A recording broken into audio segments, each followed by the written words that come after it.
All right, looks like we're recording. So welcome to Speaker to Trainer. This is one of my favorite modules. It's also one of the first ones that I ever got to train with Jamie. We're actually in the same room for those that didn't hear it.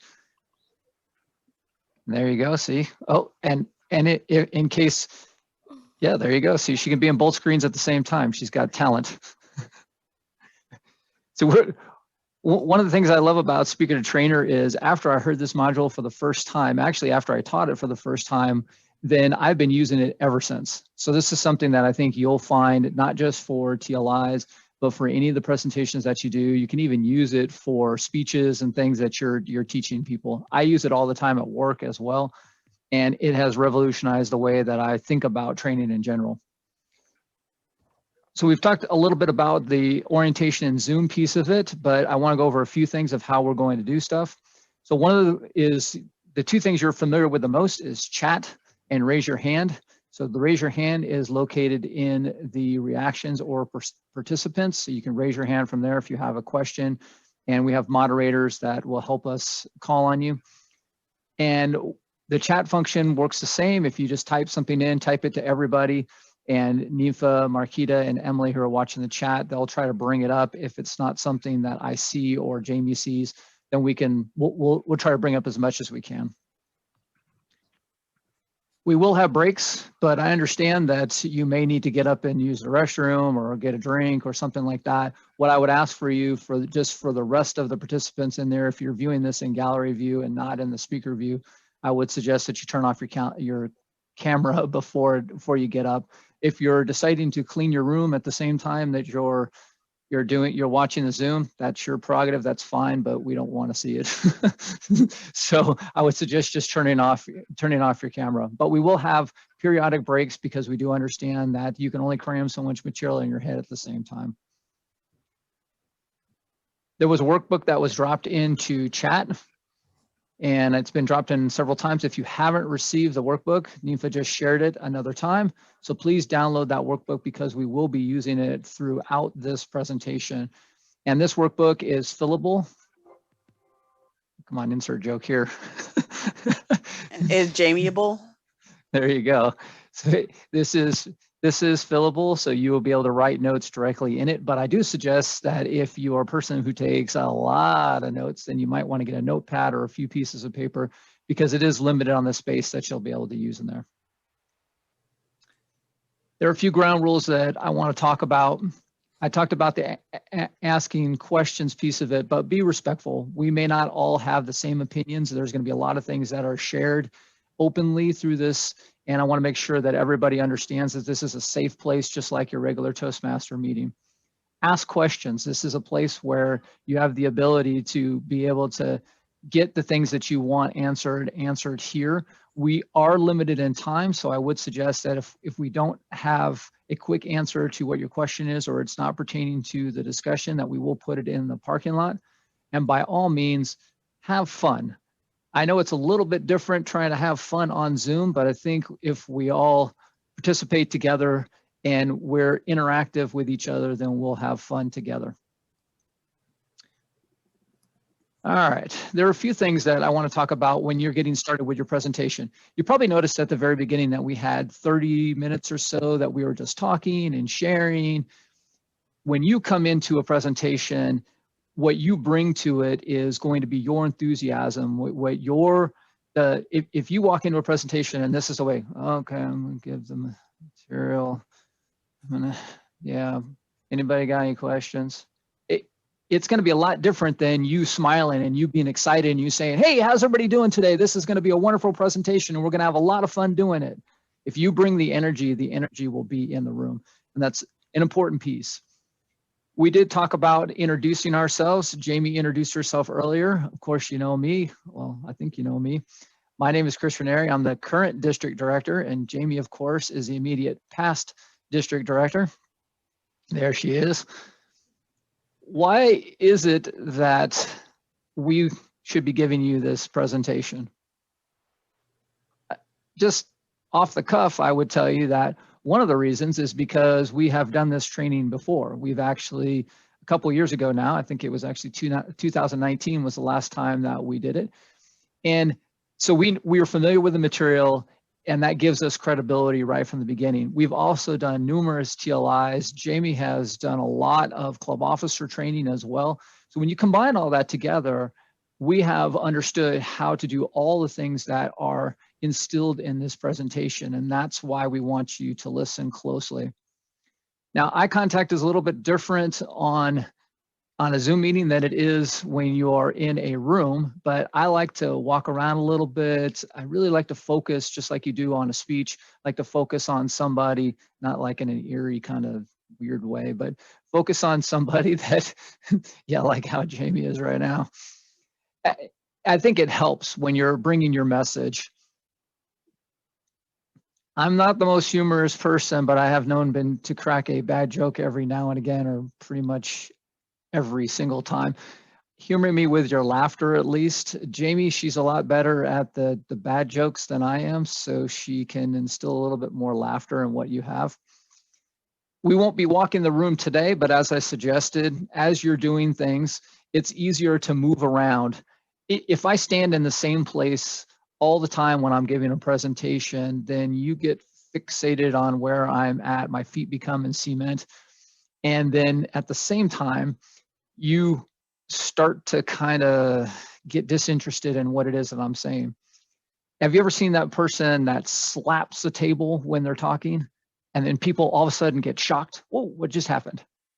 It's the same thing that happens when you walk the room. If I stand in one position and then I move to another position, then a lot of times that just changes it enough for you to be able to get a different perspective of how things are. Avoid distracting behaviors. I don't have long hair, but if I had long hair and I was twirling it, don't you think that would be a slight bit distracting? Or what if I stood doing this? You know, you can't really hear the change in my pocket, but I do have coins in my pocket. And Jamie's He over here ain't got laughing. no money. He ain't got nothing in there. This is true. I just bought a trailer, so I really have no money. That's not a lie. But if I was jiggling the change around in my pocket a lot, then that's another opportunity to be distracting the speaker away from what the words are coming out of your mouth versus what the motion that you're doing. Other things could be fiddling with glasses if you have glasses, or if I have a chain around my neck. There's a lot of different distracting behaviors that will help you, that will hurt you actually.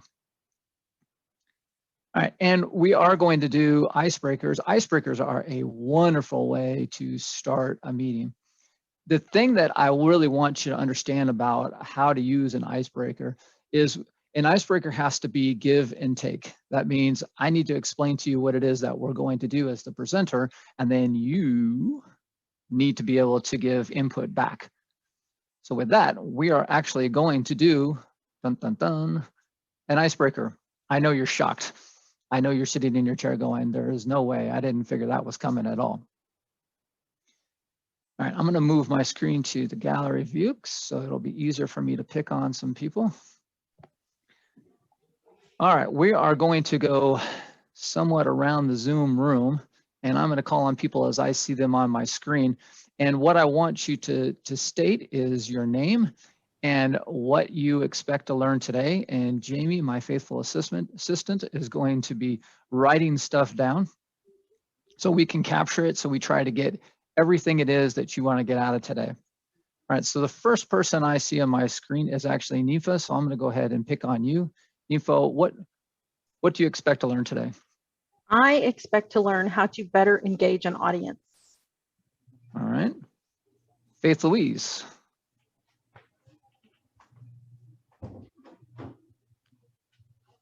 When she gets over a coughing fit. How about we move on to Emily? I'll come back to you, Faith.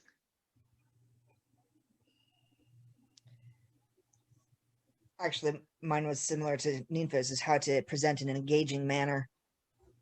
All right, thank you, Emily. Donna? Don't forget to introduce yourself. Hello, I'm Donna Young. I think my goal is to pick up techniques that I can pass on to other members of my club, some new members, because I do have quite a few members in my club whose goal is to be able to give presentations to 100 or 200 people. Ooh, that's a good one. All right, Faith, you look like you've stopped Stop coughing. I'm going to call on you again, and then you're going to start coughing again, I'm sure. I'm sure I started at the conference. My name is Faith Louise Cooper, and what I expect to learn is how I can take my love of teaching and skills up to the next level. All right. Thank you, Faith. Calvin, how about you? My objective is to try to acquire some tacit knowledge, and that's the tricks of the trade. That's knowledge that is difficult to share or communicate to someone, yet it's important to have. And I'll be able to acquire that tacit knowledge by listening to everybody here, listening to you and Jamie, and trying to see what you share with me and everybody else about your experience in communicating the content today, the Toastmasters content. All right, thanks, Calvin. Cassie.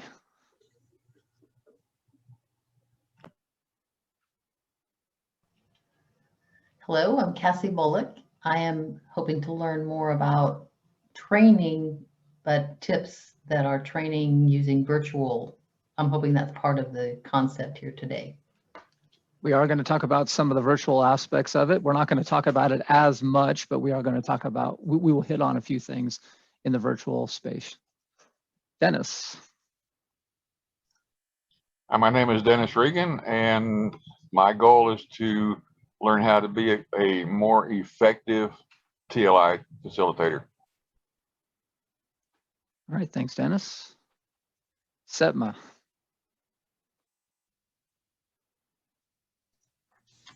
My name is Setma Maddox, and I guess my goal is to listen intently and see how much more I can add to my arsenal of training, because I have been doing this for quite some time, but I know there's always opportunities for learning and improving.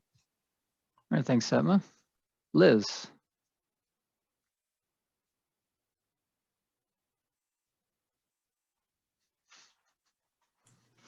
Well, I was going to say I learned it all with the Alt-A, but it didn't work this time. My name is Liz Brunner, and I want to learn training to a degree that I can take my speaking outside of the club and into higher levels. Ooh, I like that one. That's a really good one. All right, thanks, Liz. Kelsey. Hello, I'm Kelsey Dean. I hope to learn some Toastmasters specific best practices. I was a trainer in a previous paid gig. So like somebody else said, I've been teaching for a while. So I feel like I have some of the skills down that we're going to talk about today. I just want to be able to make it more Toastmasters specific, since this will be the first time that I'm teaching TLI sessions. Okay, we will talk about some Toastmaster specific things. So that's perfect. All right, Marquita. I think I caught your eye because I'm cheering, especially for all of those that are saying for TLI training. So thank you, Marquita Gardner. And I really want to focus on my volume. There's a difference when you're speaking on Zoom versus in the room or in a room. So I want to pick up some tips on volume. Thank you. All right. Thanks, Marquita. Sandra. Good evening. My name is Sandra Smith, and my purpose of attending this meeting or this training today is to enhance my trainer skill. Not only will it enhance my training skills, but also my presentation skills. All right, thanks, Sandra. Wayne.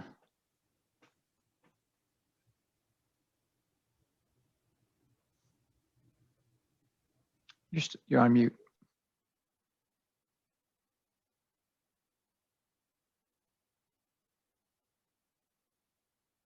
We still got you on mute, Wayne.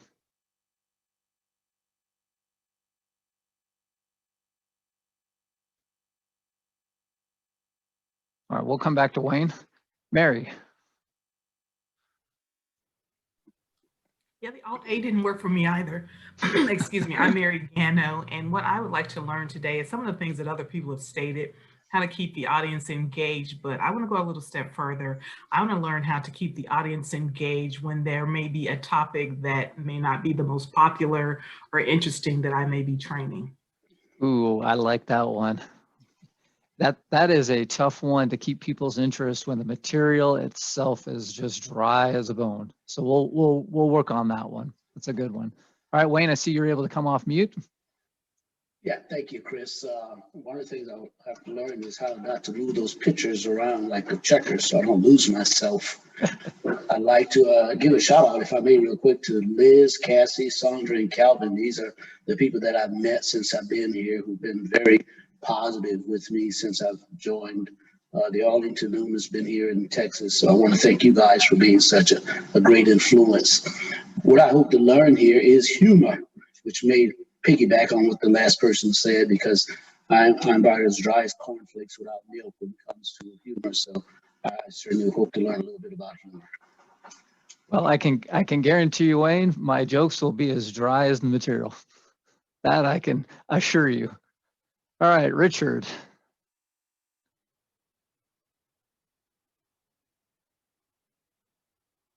And I was just playing with just playing with that Alt A, and it's hold down the Alt and then press the A. So hey guys, my name is Richard Lane, and I'm a professional trainer. I've been a corporate trainer for 12 years now, so I really am excited to get a new twist on maybe some new things, because I'm all about learning something new every day, and I'm confident that that's what this training is going to provide.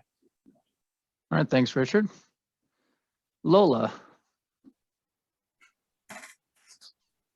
Hi, my name is Lola Stone, and I saw this training last time when you and Jamie gave it, and I really learned a lot from it. And so I just want to see what else is new, what else I can learn. I already learned Alt plus A. I'm ready to learn some more. So, and just to use humor and to be more engaging also over the dry topics would be good. All right, thanks, Lola. This is kind of like table topics because nobody knows who I'm going to call on next. All right, Ernestina.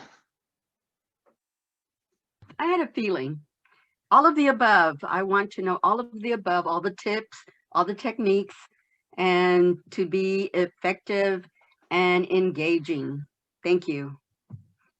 I'm sorry, I'm Ernestina Piñones, no middle initial. Thanks, Ernestina.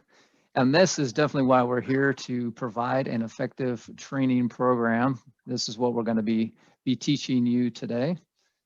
And let's see, my screen changed a little bit, but I believe the next person is Stella.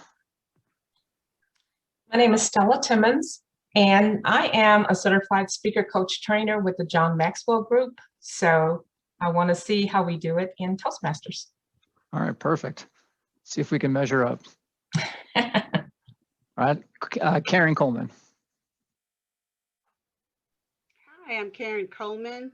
I'm hoping to learn how to produce a strategic flow of information to instruct and empower the listener to move to their next level of excellence. Wow, you really thought about that one. Very nicely done. Thank you, Karen. You're welcome. Brandon.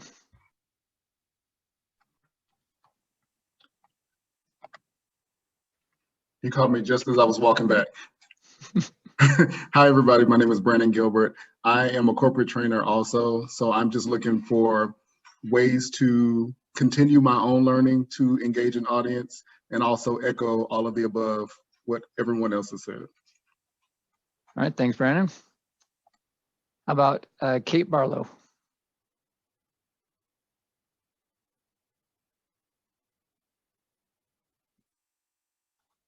All right, we'll come back to Kate. Shooty, am I saying that right? Yes, you are. I've always been on the trainee side. I haven't been an area director or anything. I'm just a club officer, but it's just, I'm excited to learn ways being on the other side of the table.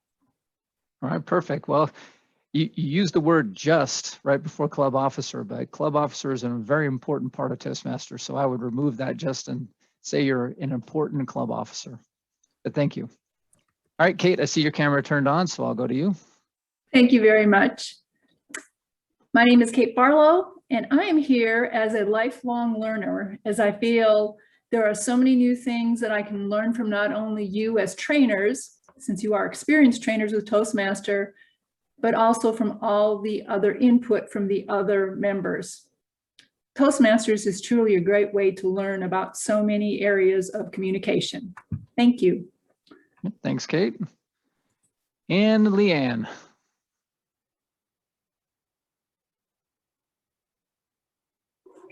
Sorry, I was on mute. So I am Leanne Levy. I am here to better my skill set in the training arena, and I feel like I can always learn and grow. So, and all of the responses have been right on with what I'm also looking to learn. So that's why I'm here. All right, perfect. Thank you, Leanne. So you can see we have a lot of things that Jamie has captured. All great things. We'll try to cover as many of them as we can as we're integrating in this training. I think you'll hear a lot of that is going to be in the material itself. With that, I think you're probably wanting to know what is coming up next. So the next presenter is going to be Jamie. She is going to talk about the agenda. Thank you, Chris. I am so excited that we have such a wide range of experience here in the room. That always helps. And I'm so excited that you guys are willing and wanting to learn. This is, I know personally, I like to teach if people want to learn. So thank you guys all for being here. Our agenda today is five different steps that we're going to go through. The first is using a gap analysis to determine training objectives. It's an extremely important yet often missed step. Then we're going to create a lesson plan based on adult learning theories. And I'm telling you that adult learning theories is going to be worth the price of admission. That is, it's just hold on and get ready for that adult learning. It makes just so much sense. Choosing the right training methods, apply facilitative techniques, and then finally evaluating your program. That is our agenda today that we are going to follow. Before we get into that proper, we are going to talk about the difference between a speaker and a trainer. Hopefully you guys are willing to come off mute and talk. We do want to make sure we get to hear from everybody about these different topics, but I know I prefer to talk with you guys, not at you. So the difference between a speaker and trainer, if you look at your workbook, page 5, this is going to help you out. But let's talk about this. When you are a speaker, what is your purpose? Dennis, if you were a speaker, what is your purpose? You're on mute, sir. Primary purpose would be to inform the audience of my topic, what I'm trying to let them know. Perfect. Anybody else want to add to that? Is this just a speaker? What is your purpose? I like to entertain when I'm speaking. I like to entertain too when I'm speaking. Just to connect. Connect to your audience. Yes. Give them some message. I'm sorry, Kevin. People don't care how much you know until they know how much you care. There you go. All right, so let's juxtapose that with a trainer. As a trainer, what is your purpose?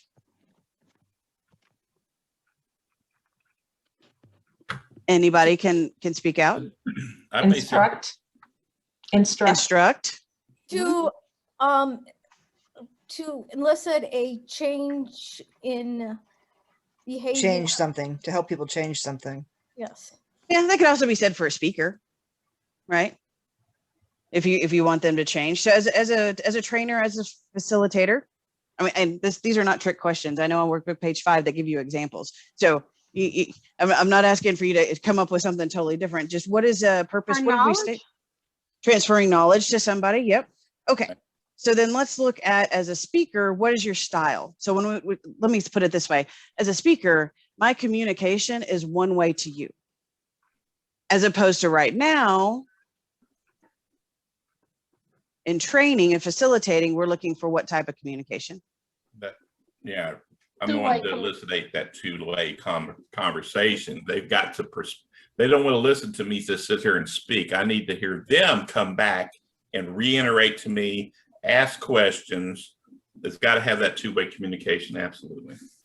Absolutely. You're right on the mark there, right on the money, Richard.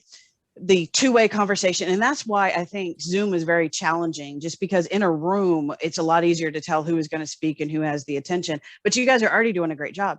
Some of you are yielding to others. Some are going ahead and talk. So you guys are doing a great job. Let's keep it up. So when we think about being a speaker and the method, and I'm echoing in somebody, I think it's Chris, it's you. We talked about this in preparing for us to be in the same room. There we go. The method,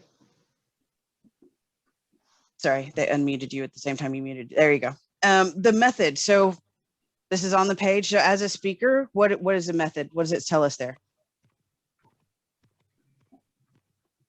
For the speaker, tell them what they're going to tell them, and then tell them what they've told them.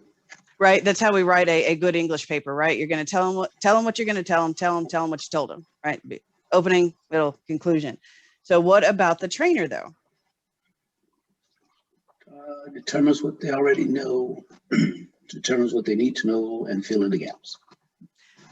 This is something that I harped on when I told you about the agenda, and it's one of the very first things we're going to do today here together, and it's that gap analysis. This is extremely important for a facilitator and a trainer to see where that gap analysis is, to see what the gap in knowledge is.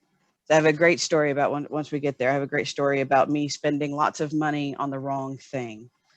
And then finally, under tools, we have the speaker uses humor, anecdotes, vocabulary to dazzle and wow and lead people through a certain direction. Now, being a trainer or facilitator doesn't mean you don't use those things, but you are more focused on those items that are listed there. So that we are going to cover, like the role plays, the lectures, the demonstrations. Those are your directions. So I think we all knew what the difference between a speaker and a trainer is. And I like to use the word facilitator better than trainer. Does anybody agree with me on that? Like, I like facilitator better than trainer. And I think some of my people that do it professionally are the ones that are going to agree with me, right? Yes. Yeah. Okay. So, because when we train, we almost think of somebody who's lecturing and pushing information to you. But as a facilitator, I don't have to know the deep down information and know all the answers. I just have to help guide everybody through the training to get what they need out of it. So I think you guys understand the difference between a speaker and a trainer. So now let's move on to that first step, which is the gap analysis. And Chris is going to lead you through that. All right, thanks, Jamie. Gap analysis. So when you hear the words gap analysis, what do you think of? Somebody shout some things out. What do you think of? What does gap analysis sound like it's going to do? What is it trying to accomplish? Reveal what's missing. Reveal what's missing. Okay. Anybody else? A problem that you're needing to deal with. Ooh, I like that one. A problem that you're needing to deal with. Faith, you were going to say something? It's determining like if you need them to get to B, where are they, like A, and like what's in between where they're at and where you're at, or where That's perfect. That's perfect. So we are talking about finding out what their current skill is and then finding out how to make the required skill level. And I will tell you a very quick story of actually two stories. The first one, I know that we have at least one division director here today. I saw Lola. I don't know if there was any others. I don't think I saw any others. But when we were doing the division director training the mid-year in January, we went to we went as a group, but we went to the division directors and said, what are the things that you feel are gaps? What things do we need to cover another time? What things do you need help with in order to finish the year? So we found out exactly what it was that they were going to need in order to get their skill level up to a high enough level to be able to finish out what this year was. So that's one example of how you can do gap analysis.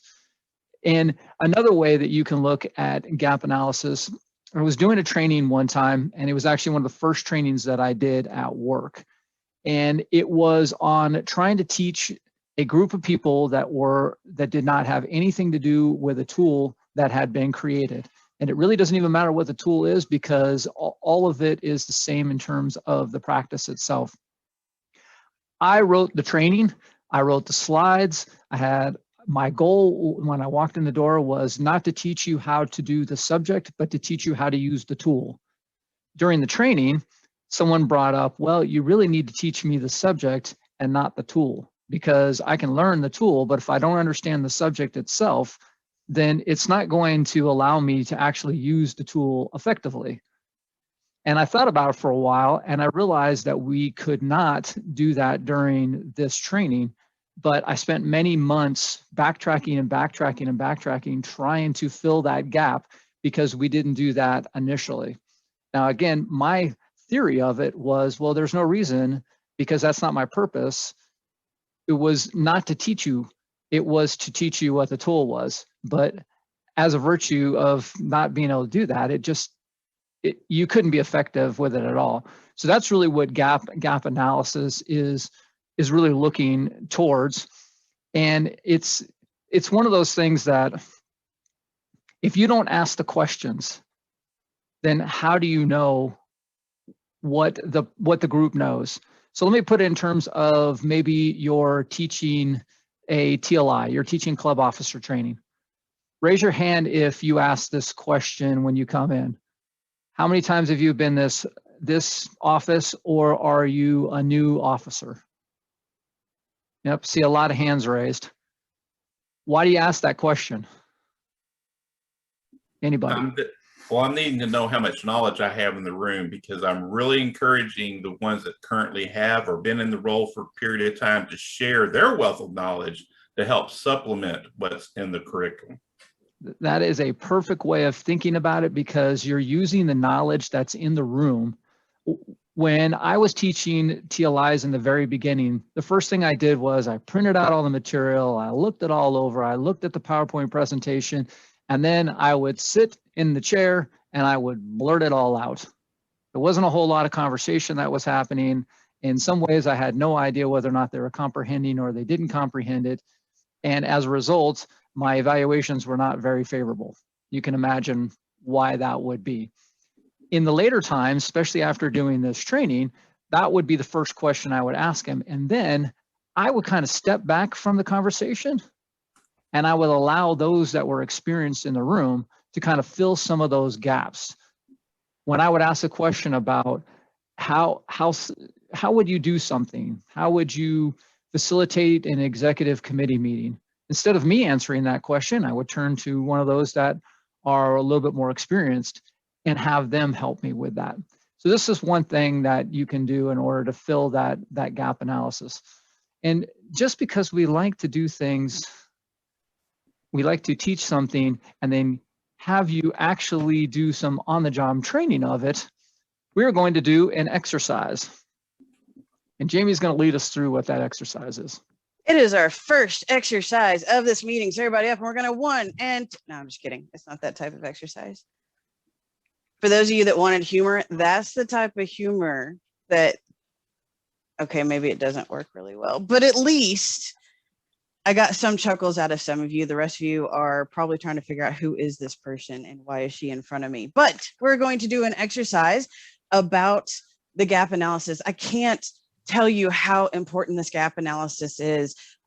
For my company, I spent lots of money putting together a training program, putting together one-pagers that are laminated that they could take back to their offices with them, and spent all this time bringing people into our home office to train them, only to learn that all of the material was the wrong thing. It was very similar to what Chris was talking about, where they didn't understand why they did things. So I had to go and teach them a totally different way. Gap analysis.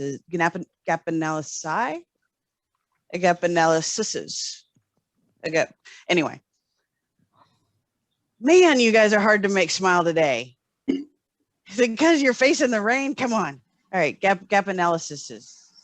Right there with you. Keep it rolling. We're right there with you. Thank you. See, this is actually what's hard about not being in the room is I do see your faces and I can interact with you some, but man, you got to give me more here, people. All right, we are on workbook page 6. You'll see the proud and sorry statements. And this is us being able to work through a gap analysis. So that second paragraph in your workbook on page 6 says, In this exercise, you are asked to conduct a gap analysis for your Toastmasters club. If you are in more than one, pick one. To identify areas in which the club needs to improve. In the space below, list one aspect of your club which you are proud and one aspect of your club which you are sorry and would like to see change. So I'm going to give you 1 minute if you will answer the first two questions. So answer the I am proud of the way my club, fill in the blank, and then answer I am sorry for the way my club and fill in the blank. And I'm going to give you 60 seconds to work on that in silence.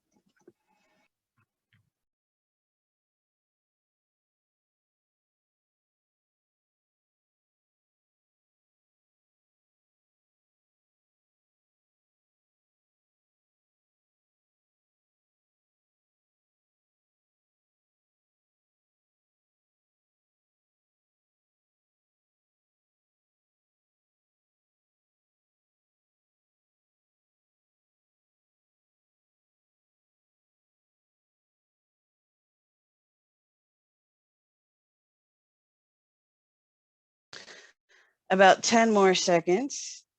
You actually got a little more than 60 seconds because it took me a second to get to my time.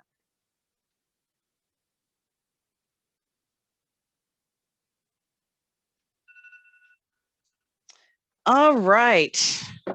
Will somebody volunteer to give me your proud and sorry statements? Lola, would you mind giving us your proud and sorry statements? Okay, one, I'm proud of how supportive and welcoming members are to our guests. And the thing that a little sorry about, usually our meetings were scrambling to fill roles like 15 minutes before the meeting. Yeah, can anybody else relate to that? It's probably not just you. Someone else, Mary, will you give me your proud and sorry? I sure will. I said that I was proud that my club has increased its membership for this term. I think we increased about 20 new members. I'm sorry. Yeah, I said I'm sorry that our club hasn't taken more of an interest and become more involved in district level activities. That can be a pull. I understand that one. Let's hear from one more. Karen, are you willing to share yours? Speaking to Coleman? Yes. I wrote, what was the first one? I'm proud and I'm sorry. I'm proud that my club has very entertaining, productive meetings. I'm sorry that we seem to be a secret society. Our membership is just not growing much. I can relate to that one too. Good. Thank you guys for sharing. Hopefully you have statements that might be similar to this, or at least you got something down. So the third step is that final sentence down there. It says, now identify the skills and knowledge the club members must have to turn your sorry statement into a proud statement. And this could be a challenge. So basically you're writing your own gap analysis here and you're doing it from your perspective. And we're doing this as an exercise so you guys can get used to this. But it's usually the more optimal is to be able to talk to everybody, but that's okay. This is what we're learning within here. That statement, in order to find out what the difference is, you can use, there's a 5 whys where you just keep asking why. So what was one of the ones that, Mary, what did you say your sorry was? My sorry was that the club isn't as involved and interested in the district level. Okay, so my club's not as involved in the district level. Why? Well, maybe they don't know about any of the events that are going on. Well, why?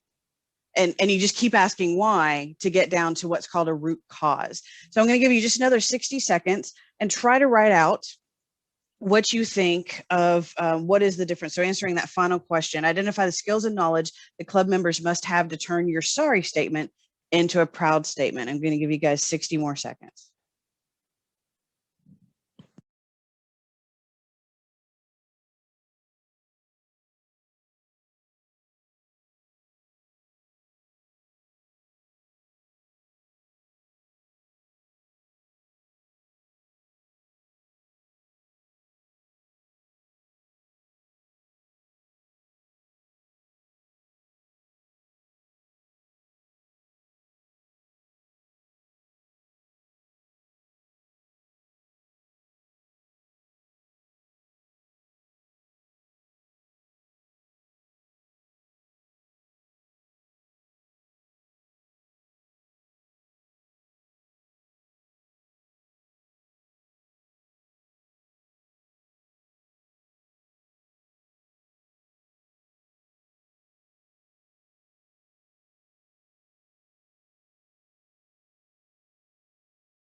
Okay, that was 60 seconds. Somebody give me, who hasn't spoken to us yet? Donna Young, what is the gap you identified? What skills and knowledge do they need?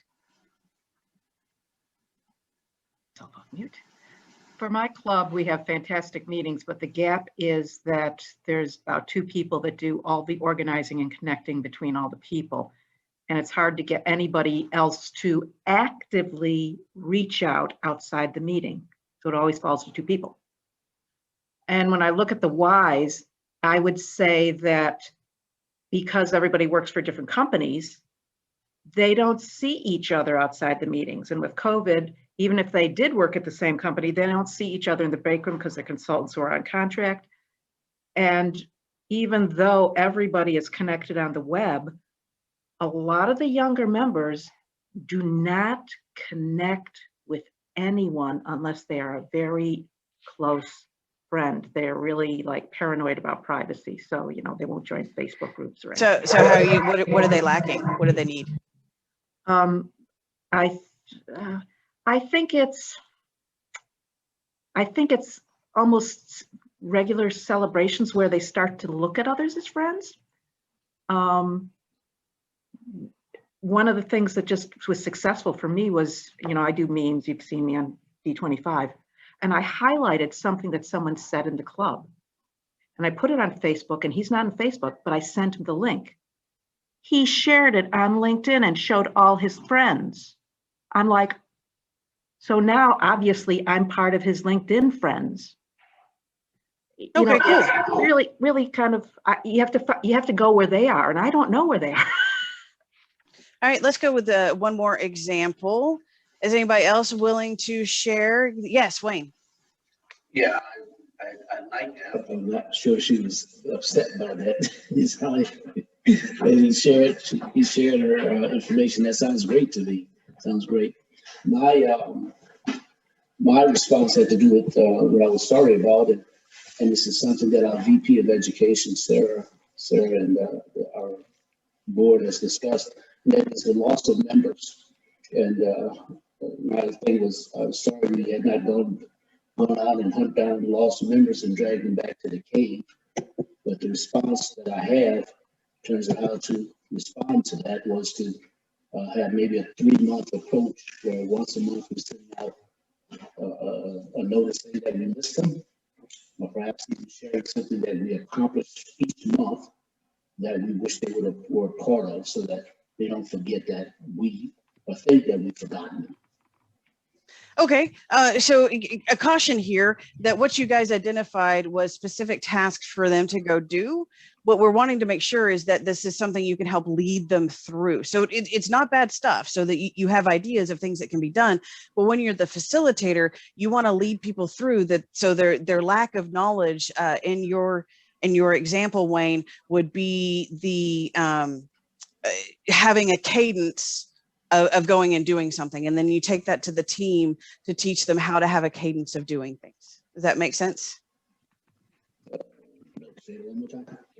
In other words, I'm saying that if the club is lost members, we're sharing with them steps to do it, as opposed to saying this is how to do it. Correct. And you also want to leave things open for people to, now when it's your own club, of course, you can speak a lot more as an authority on it. But if you're training as a club officer role, then you need to speak in more generalities and give tools to lead people down to things that would help them. I hope you guys find this exercise worth it. This is really so important, and I think missed a lot. When it comes to the officer training, you may think, well, I don't have a chance to talk to the people beforehand. I don't have a chance. Well, take that 5 minutes at the start and do like we did, because guess what we did over here? You see what this is? That's a gap analysis.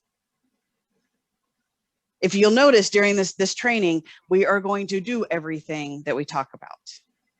And we hope that we structure everything so that you get to experience it, feel it, along with learning about it. So that's exactly what this is behind me, is a gap analysis. Now that we have this, now we can start talking about setting objectives for our training. So let's take one of the gaps. I think I'm going to go back to Mary. It was Mary's gap. It was the district, the club not getting involved in district. And let's take that example and let's write an objective. And I think that's oh, I have the clicker. Look at that. It just kind of filled in there. It kind of just jumped over to me. A training objective. We have our gap analysis. We know what people need to know now, but now, so how do we write an objective? And that is the 3 items that you see on the screen before you. And that is that a training objective needs to describe the action that the trainee will perform. It needs to be specific and detailed and be obtainable and realistic. This might sound something like, I don't know, maybe like a SMART goal. Y'all ever heard of those? So that might be what an objective is similar to a SMART goal. So somebody take a crack at it. Mary, if you want to, but I don't want to put you on the spot. If somebody else wants to take a crack at what could be an objective of a training to get people to go to more district events.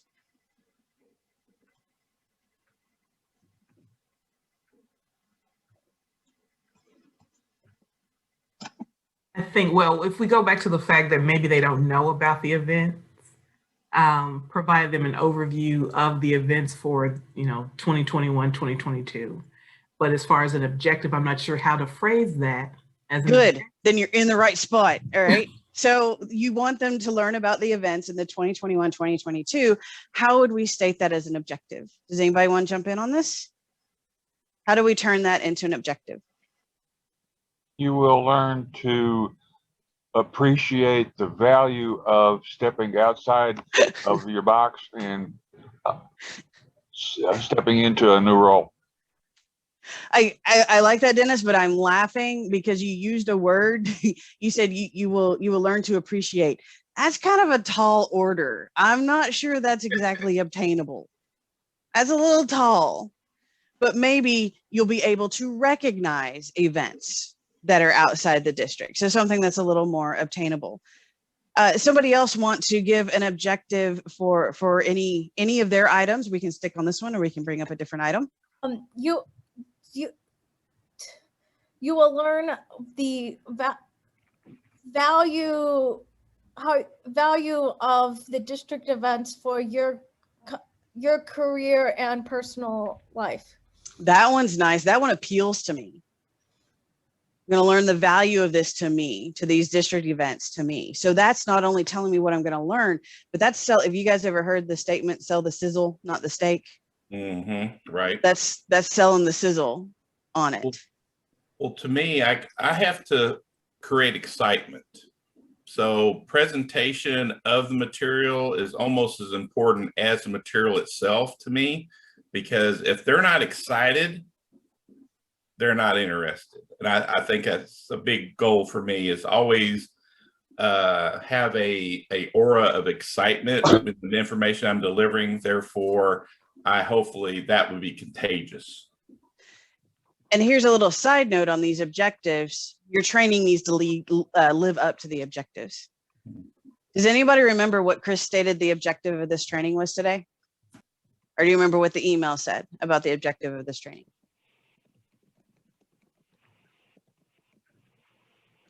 It is to give you an effective training program. That's what we're doing here today. It is an objective. We have sub-objectives underneath that, but that's our big one. All right, so we just threw a whole bunch at you, and now you get to take a break. Yay! Oh my goodness. Okay. Pause the recording. So welcome back, everybody. We are going to talk about adult learning, my favorite segment. And I mean this honestly, that this is my favorite segment because this in itself is the one thing that I never understood about teaching adults anything. So can anybody even think, just for a moment, throw out what you think adult learning might be? And it's not, doesn't have anything to do with alcohol. Anybody have any idea what it might be? I think I've heard that adult learning, they tend to like to learn by doing or discovering on their own versus you just telling them. Oh, you're close. So as kids, think about how you used to learn. You sat in your chair and you listened to what the teacher said. Did you often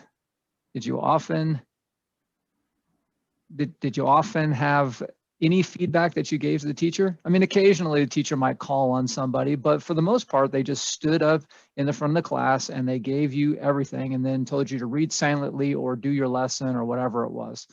Well, adults learn differently.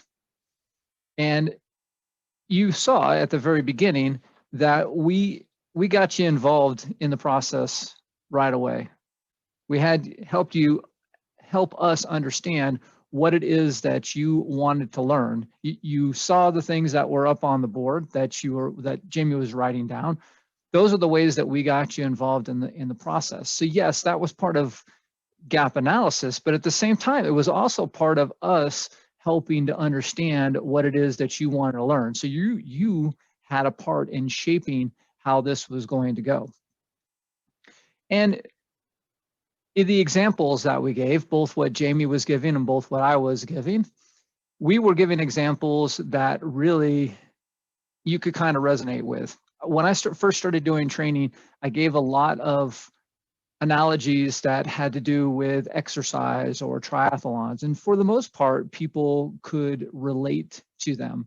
But as I started taking my examples and moving them more into stuff that was more common to people, then I could start seeing a relationship between the student and the teacher become a little bit different. Because now when I was trying to give you an analogy or trying to cement something that I was saying, it was a lot easier for you to go, oh, okay, now I get what you were saying, because I was using an example that might relate a little bit better. Now, if you're Faith Louise, who does triathlons, then if I give a triathlon example, or if I give something, an exercise, or maybe one of you marathon runners out there, if I'm doing that, then it's something that you can relate with. So I don't abandon them totally, but I try to make them something that I'm not giving you every little single bit of detail that I have to give you, but enough to make it relatable to you. And then we talked about filling in the gaps, and that's an important piece. You need to understand what it is that you're going to learn. So by helping us understand what you want to learn, it's going to make it easier for us to really keep your attention the entire time.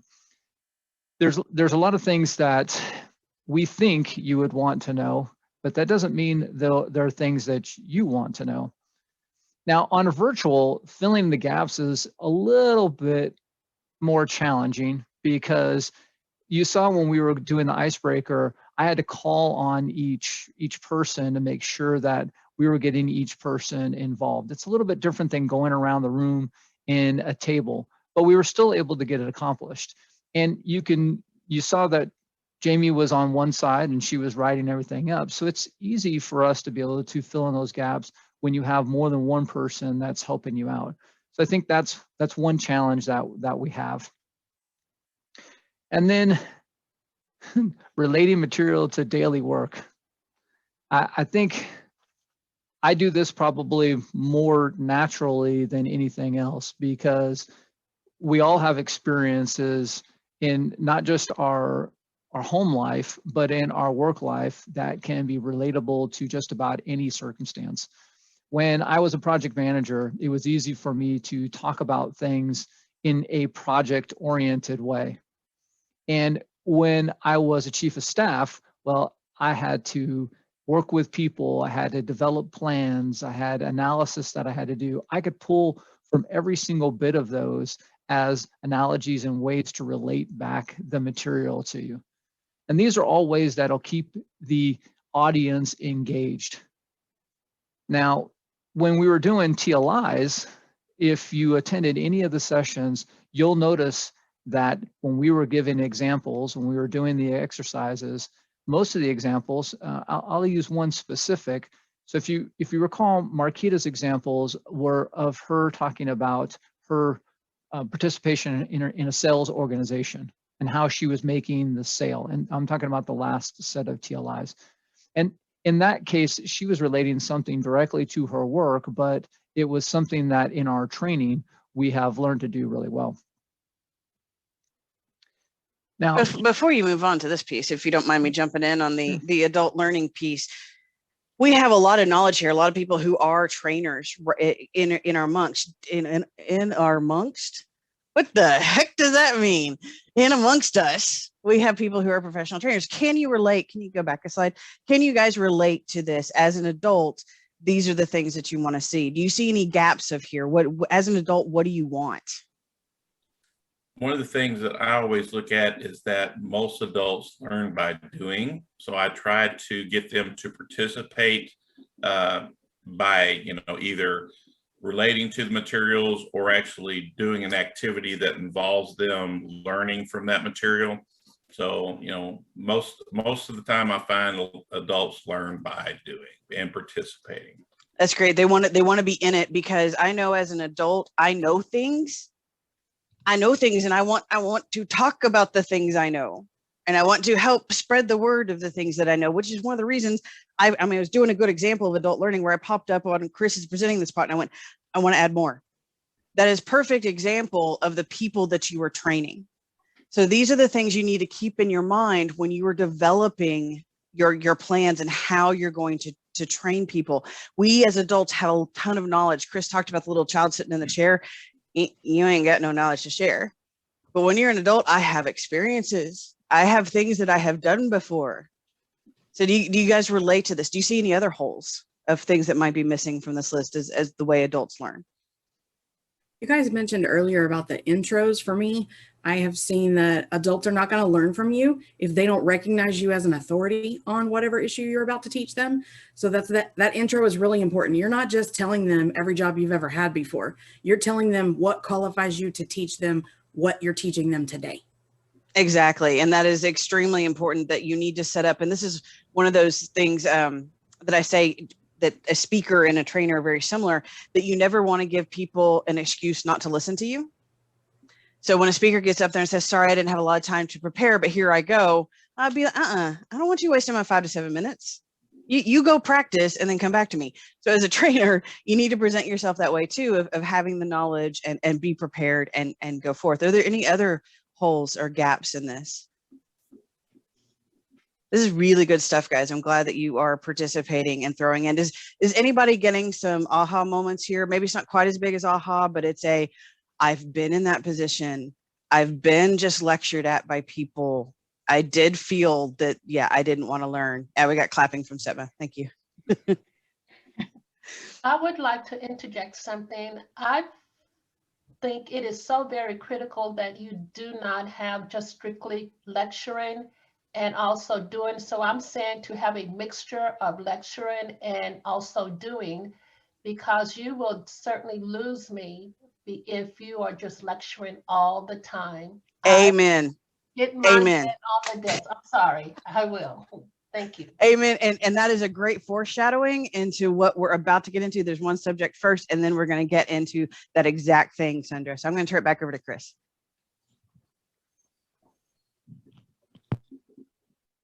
all right, thanks, Jamie. Yeah, I think it's very interesting, the adult learning method portion of it, because I think as an adult, and yes, I can call myself that, Jamie. I know she's trying to figure out whether or not that's true or not. But I think when you think of how you learn things, that's going to help you be able to teach others how to listen to what it is that you're saying. One of those things is to develop a lesson plan. And I want to direct you to workbook page 7. And we're going to talk about the five W's. So the first one is the who, and I'm actually going to go through this whole slide because I want to go through this a little bit differently. If you have workbook 7 opened, then I want someone, and I'm going to find somebody that hasn't talked. Let's see. How about Leanne? On the title, which one of the 5 W's is the title?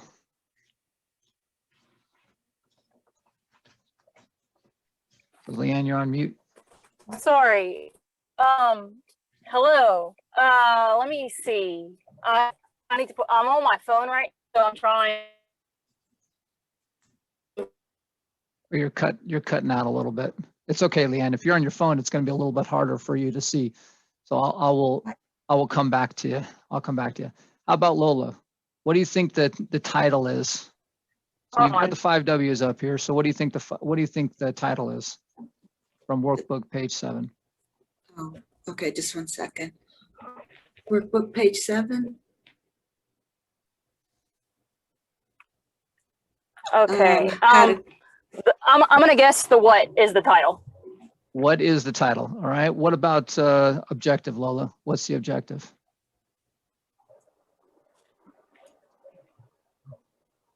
To plan and prepare the meetings more effectively. All right. So which one of the 5 W's is the objective? Oh, Is the it who, why. what, where? It's the why. Exactly.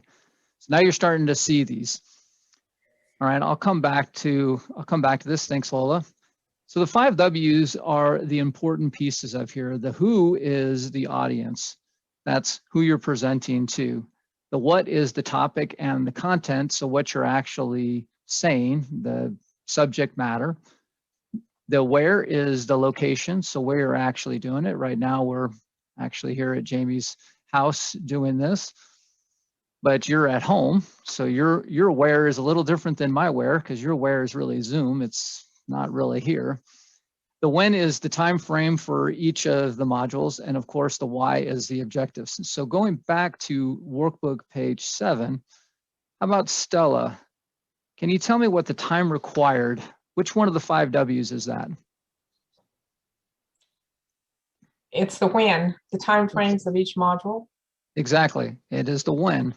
How about the presenter location? Donna, why don't you answer that one? Which one of the 5 W's is that? Presenter location is the where. Okay.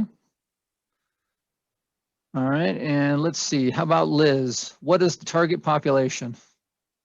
Which one of the 5 W's? Who? The audience. Ooh, very good. So you got all those. That's exactly what I was looking for. These are important ways to, if you write these down, and this is a sample training plan that you're looking at in workbook page 7, it's a sample plan for you to kind of collect your notes. The way that we do it is we actually have, for those that are familiar with any conference or anything, we do sort of a minute by minute.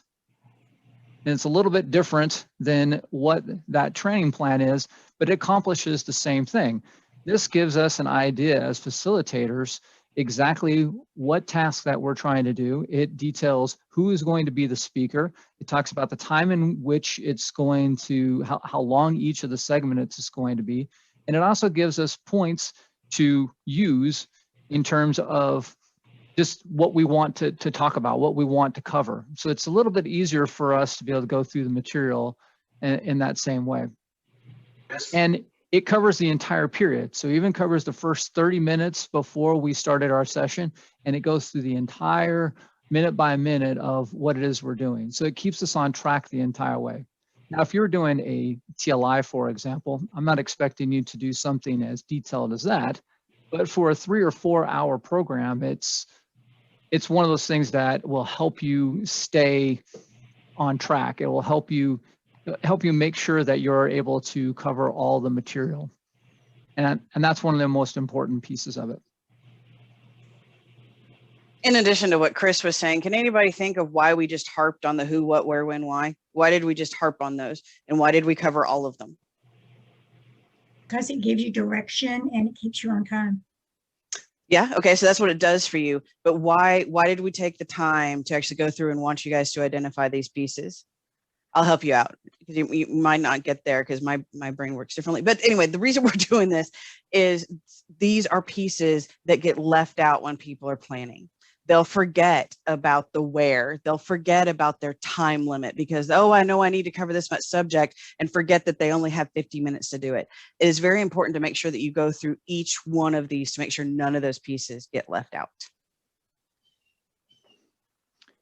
And with that, we're actually going to talk about some of the training methods. The first one is Sandra's favorite, the lecture.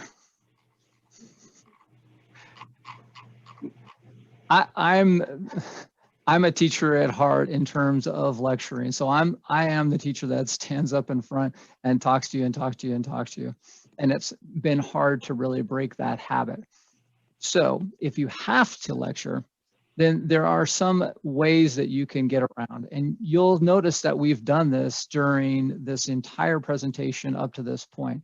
So the first one is about lecturing no longer than 15 minutes. So you notice that we've had two things. We've had two things for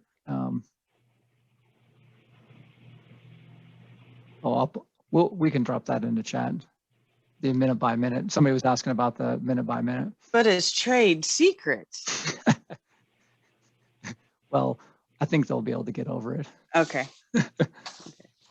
Maybe you can always drop a blank one if you want. I'm just kidding. We actually can. At the end of this, we'll drop it. Yeah. I know we're giving away the magic here, but you know, I think we could deal with it. If you'll notice that when we were talking, we've done two things. So first, we've had two different presenters.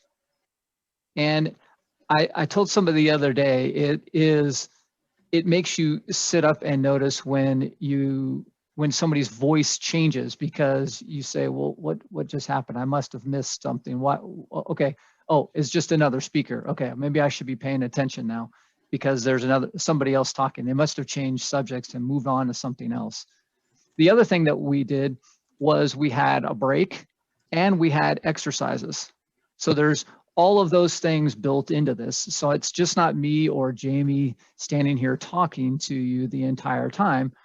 And those exercises were not just us saying, here's an exercise, everybody be quiet, write down the first things that come to your mind, but keep them to yourself, don't tell anybody about them.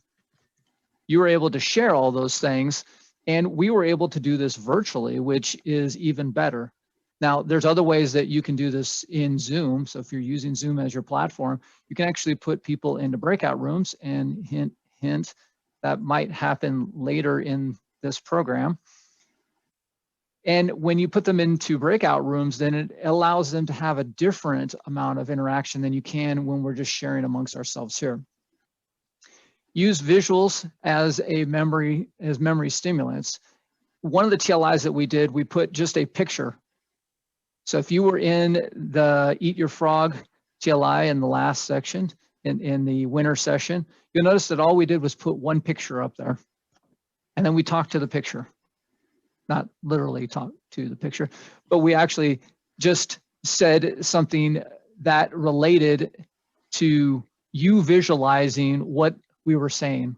What I think that really helps to do is to focus on the speaker itself and not just on what the slide says, because I'm pretty sure you can read what the bullets are saying on the slide.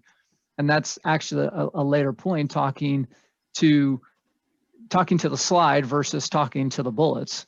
The bullets are there to help out in terms of the audience understanding what the material is. I call them like kind of the takeaway things.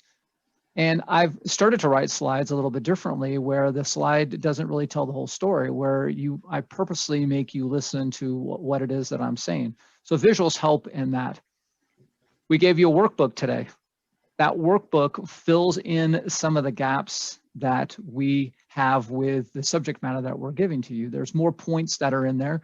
Also gives you the ability to take notes, and it gives you a takeaway so that next week when you're thinking, what was it that Jamie said again? Oh yeah, I wrote that down. I remember what it was that she said. And then you can go back to your notes and you can figure those things out. And then throughout this program, we've asked you open-ended questions. Now, there are times where we've asked you a closed question. So can anybody tell me the difference between an open question and a closed question? Doesn't a closed question only ask for like a yes or no? That is correct. That is absolutely correct. Thank you, Mary. And what does an open question do? Makes us think. Makes you think. Ooh, I like that as an answer. Makes you think. There's Go ahead, Faith, Louise. I was going to say there's not necessarily a right answer, one right answer with an open question. So there's possible multiple answers. Very true, very true. I like to think of a close question as something that I'd be able to put into a drop-down box. So I'm giving you what the answer is. I'm just asking you to select from one of the options of what that answer is. An open one is where I put a blank and you can type out whatever is that you want. Now I may limit the amount that you can say it, just like what we do here.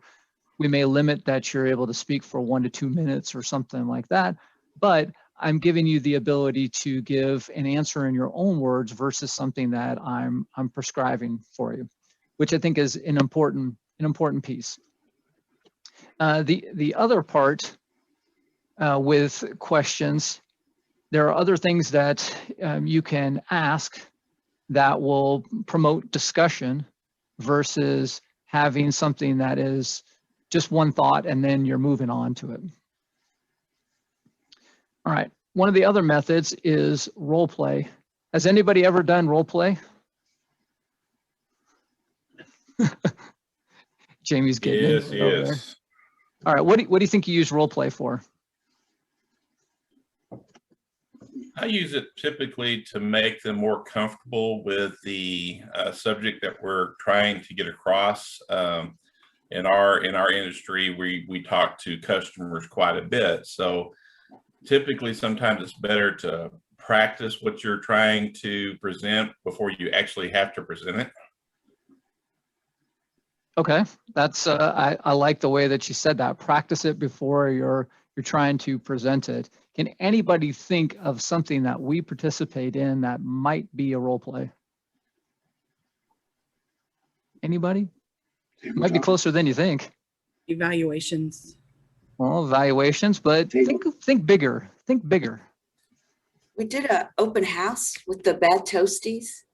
Okay, an open house, that is a form of role play. How about just a Toastmasters meeting in general? Wouldn't a Toastmasters meeting be somewhat of a role play? You have people that are serving in different roles, and you're going through the objectives of the meeting. You're practicing the words that you're going to say. It's the biggest form of role play that we have. If you're a supervisor and you have to talk to one of your employees, how much easier it would be if you were able to practice, say, with another person. Wouldn't that make it a little bit easier? So you'd be comfortable with the words that are coming out of your mouth already because you've already said them. One of the exercises that they have us do when the trio goes to training is they have us talk about those difficult conversations. And the way that they do that is they script out an entire role play. And it's just a scenario. So it says, this is what they want you to accomplish. And you come up with the words and you have observers. So in a Toastmasters meeting, the observers are all the audience. Everybody is observing what's going on. And then you do have some evaluations that the observers will give you to the speakers to tell you how they can improve or the things that they did better. So I heard someone mention evaluations earlier. And I think that's really an important part of role playing is being able to feel comfortable with what it is that you're saying. So it can be an effective way, of having an interactive method to deliver your material. Can anybody think of other ways that role play might help you? Chris? Yes. Hey, Cassie. It often helps to hear what you're thinking so that it comes out the way you intend. I mean, when you actually say what you think you want to say, it may be different and may come across differently. That's a perfect point and one that I'm glad that you brought up. How many times have you given a speech where you think that what you're saying is what everybody is hearing? You practice your speech, right?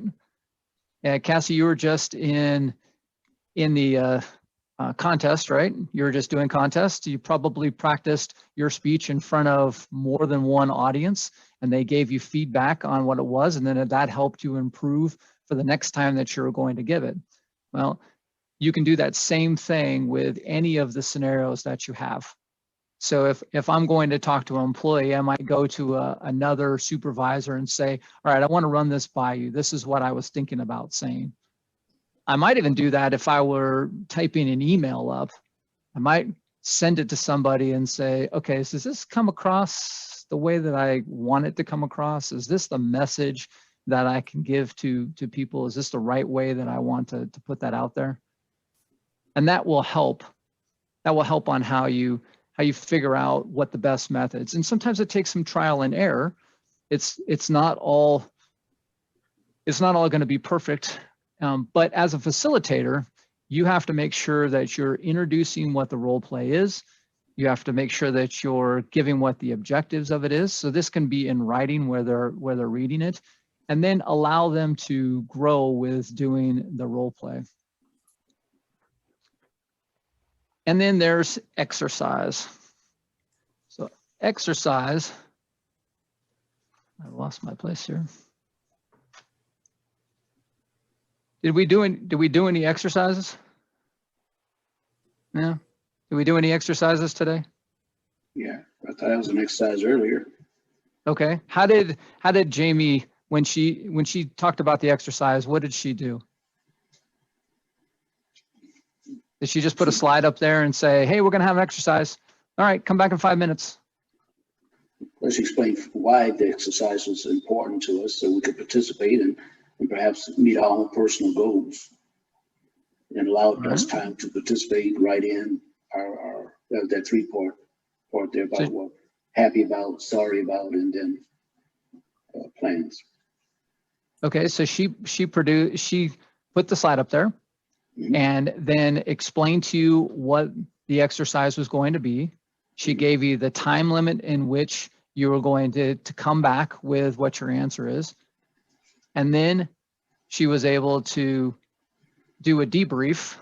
So she was able to get back all of the answers that you have. How do you think an exercise, how do you think that method would help in any of the things that you're teaching? What's something that you could think of that you could use exercise in?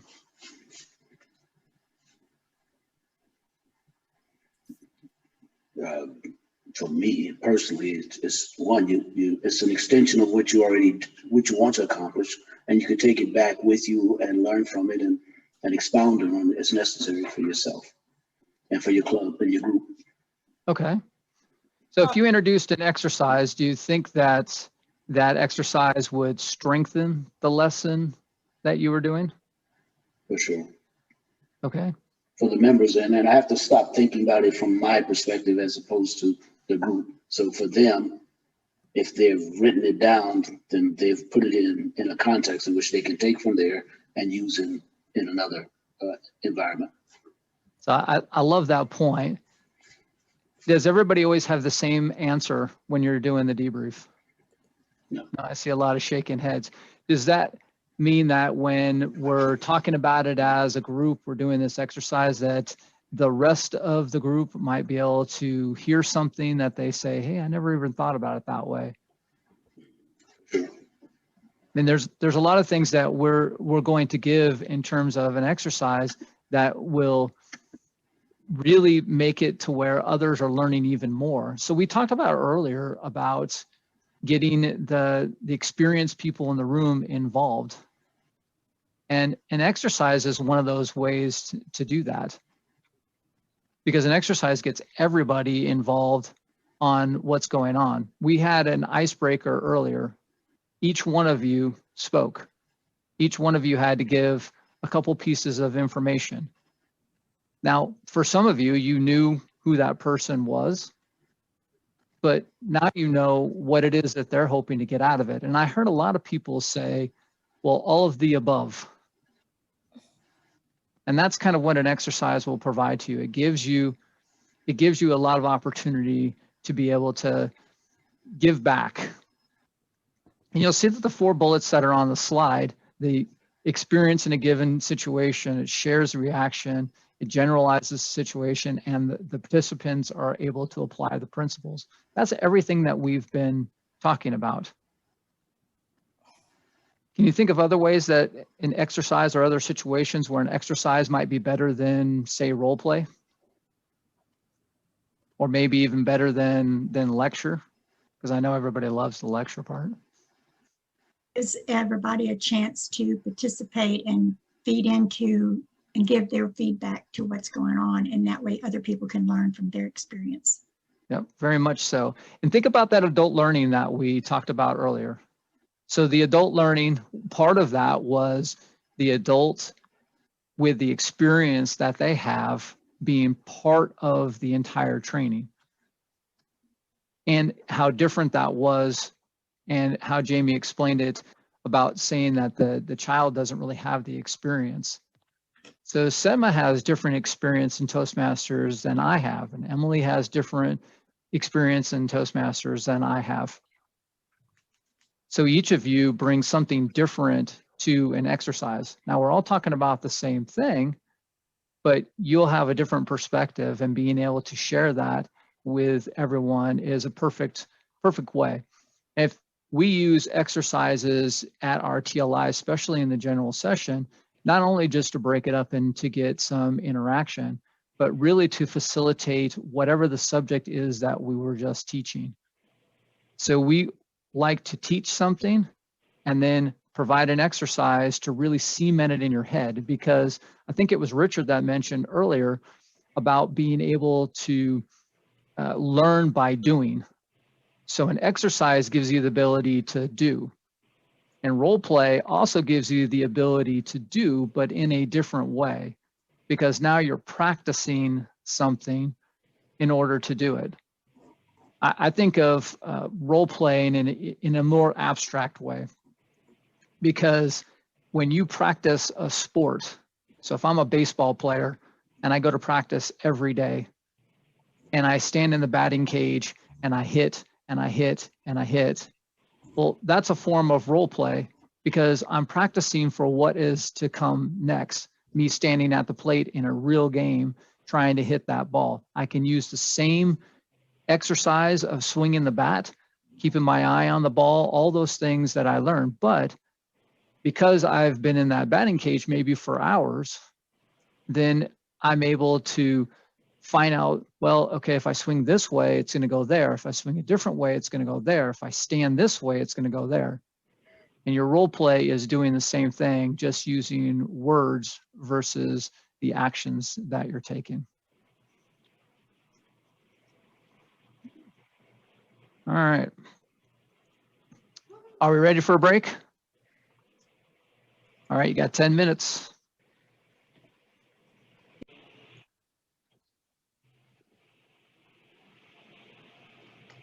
All right. Hopefully everybody had a good break. Hopefully you have a really good facilities chair, food chair, and you had good snacks. Did anybody have a good snack? Did you get up and go walk around? What do you have there, Kelsey? It's something that looks good. I have fancy pomegranate cashews. Ooh. Anybody else have anything? Excellent. Anything? Anybody else have something that fancy? I have caramel cheddar popcorn. Oh my goodness. Bring it here, Chicago please. style. Balance breaks. Oh, that's making me so envious. I can't have either of those right now. Oh my, so Alan has a client in Chicago and he will fly in and out of Midway, and his instructions before he can come home. So if he forgets he's got to fly back, there's a Nuts on Clark in the terminal in Midway, and he is to bring home the Chicago popcorn. That is his instructions before he can enter this house when he has been to Chicago. I love that stuff. And I'm a big popcorn freak anyway. I love popcorn. We pop it pretty much every night. It's like our nightly snack to have some popcorn. Of course, not the cheddar and everything. That would be a million calories per night. But, well, I'm glad everybody had a good break. We are going to go into our next interactive methods. What have we done so far? We've done what we talked about lecturing, and what were a couple of the key points of lecturing? If you must lecture, then 15 minutes, no more. No more than 15 minutes. What else did we say about lecturing? It gets boring. It doesn't it? It kind of flashes back to school, right? When you lecture too much. So if you do have to lecture, ask questions, get people involved. Now we're talking about these interactive methods, and we have the role play, which I know I used to absolutely hate role play. but it really is the best way, and you guys cover this, the best way to practice those words coming out of your mouth. And then we talked about exercises, which are just fun and can be used for many different things. And now we're going to talk about case studies. Does anybody know what a case study is? Yes, as a sociologist, of course I do. All right, so Setma, what is a case study? A case study is where someone has actually sat down and involved themselves in looking at all aspects of a particular event, trend, or individual. Right. She said that better than I was going to say it. It's just you're reading something, an actual event that has happened, and you're reflecting on that event, and maybe you're drawing conclusions from that event. And it is written in such a way that is to help lead you to that. I remember being introduced to case studies back in, I think it was high school, and we did a case study on the Discovery, the Challenger that blew up with the teacher in it, right after takeoff, and read a case study about that and had reactions up. So case study has many different applications, and you can use it all over the place. What other areas? Now I know I'm going to call on Kelsey because I'm pretty sure that this is used a lot in her previous job of case studies. Did you use them a lot where you were teaching at 911? Yes. So we would play call examples and have them discuss what the call taker did well, what the call taker did not so well, what they could have improved upon, what they would have done different at their agency, all sorts of different ways to come at analyzing a case study or a call example.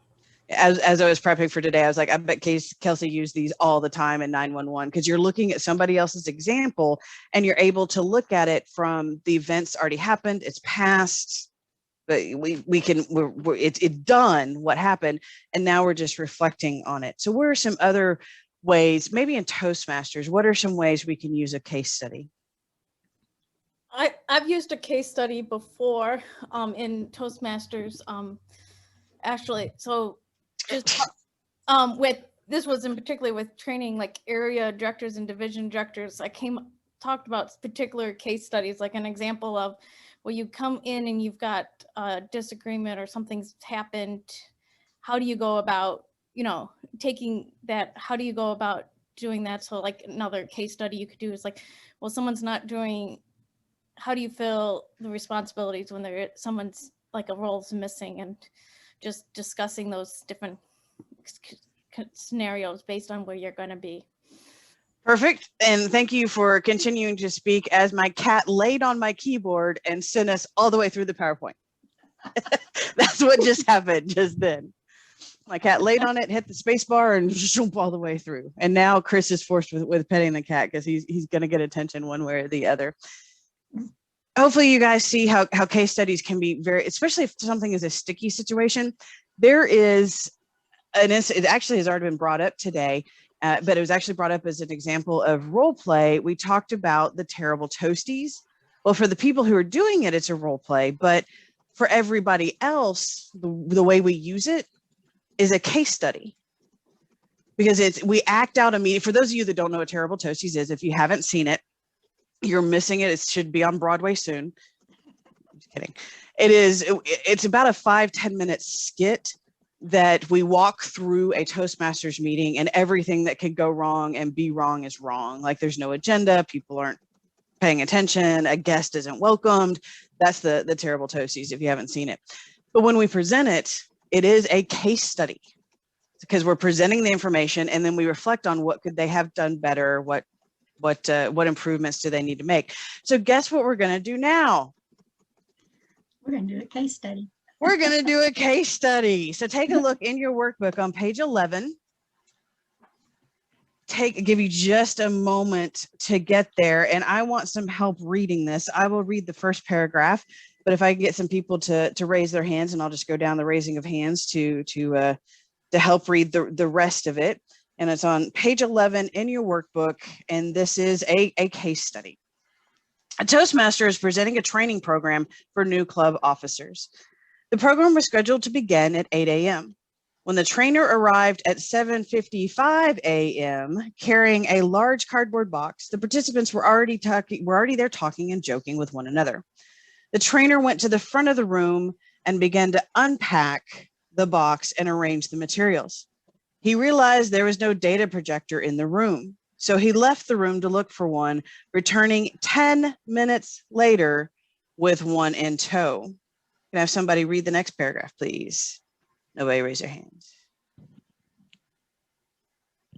At 8:20 a.m., he was ready and asked everyone to be seated.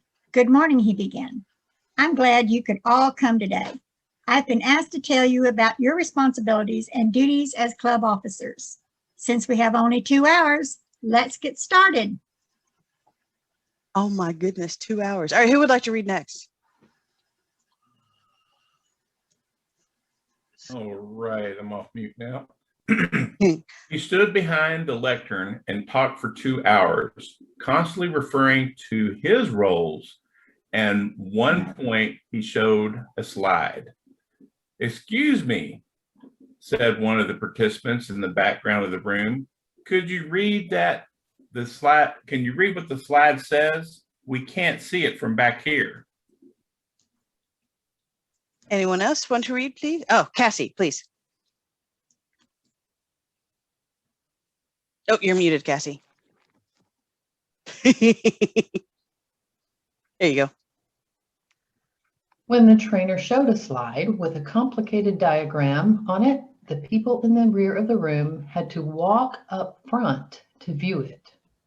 While telling participants how to build membership in their club, the trainer glanced at the clock.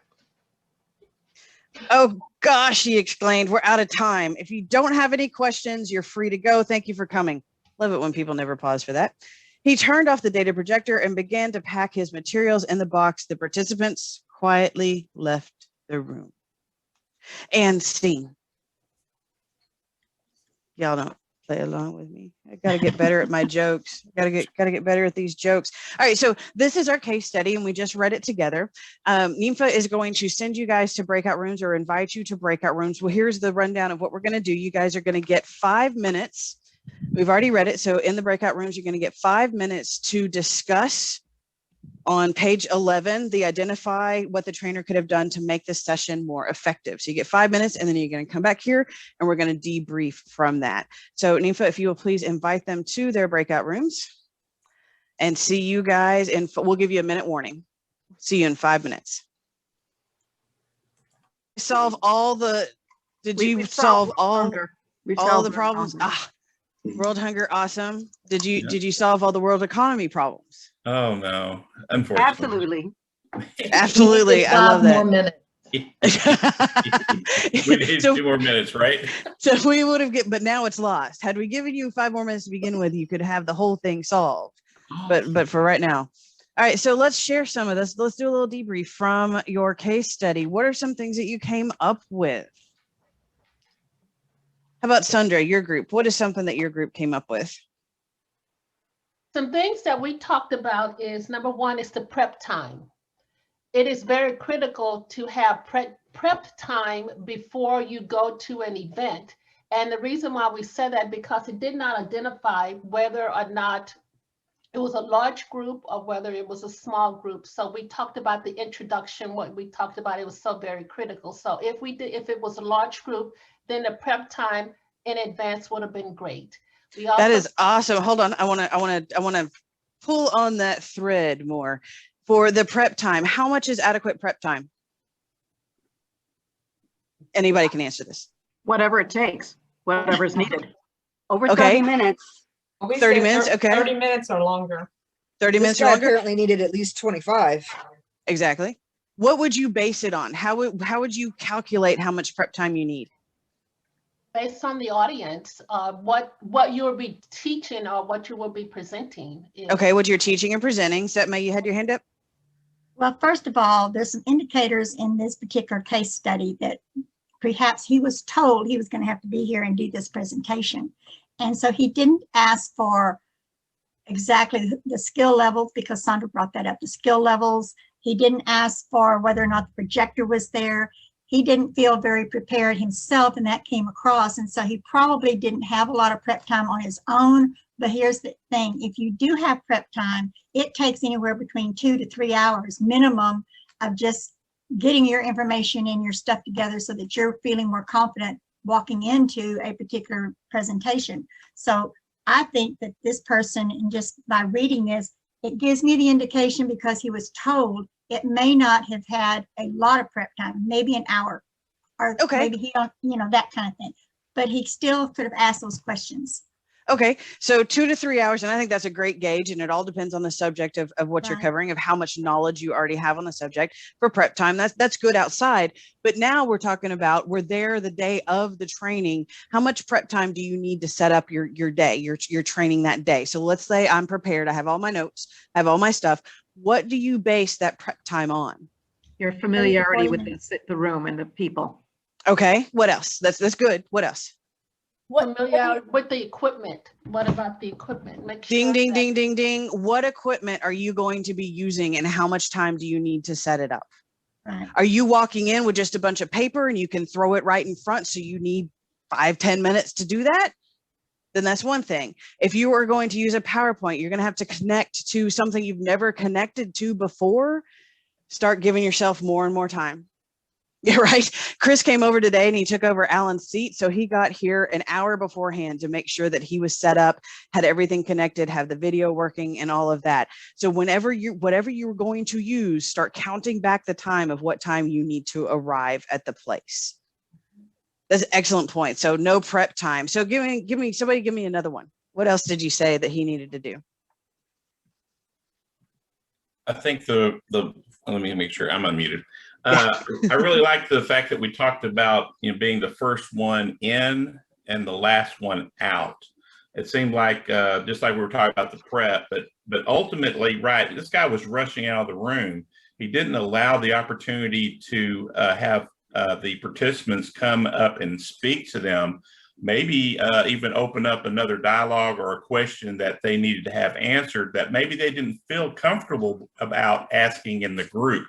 So I find that's very helpful to make sure that they feel like you're open to them walking up. So don't be packing up until they packed out. Packed out. I like that. Don't pack up till they pack out. Make yourself available to answer questions. Perfect. What else could he have done differently?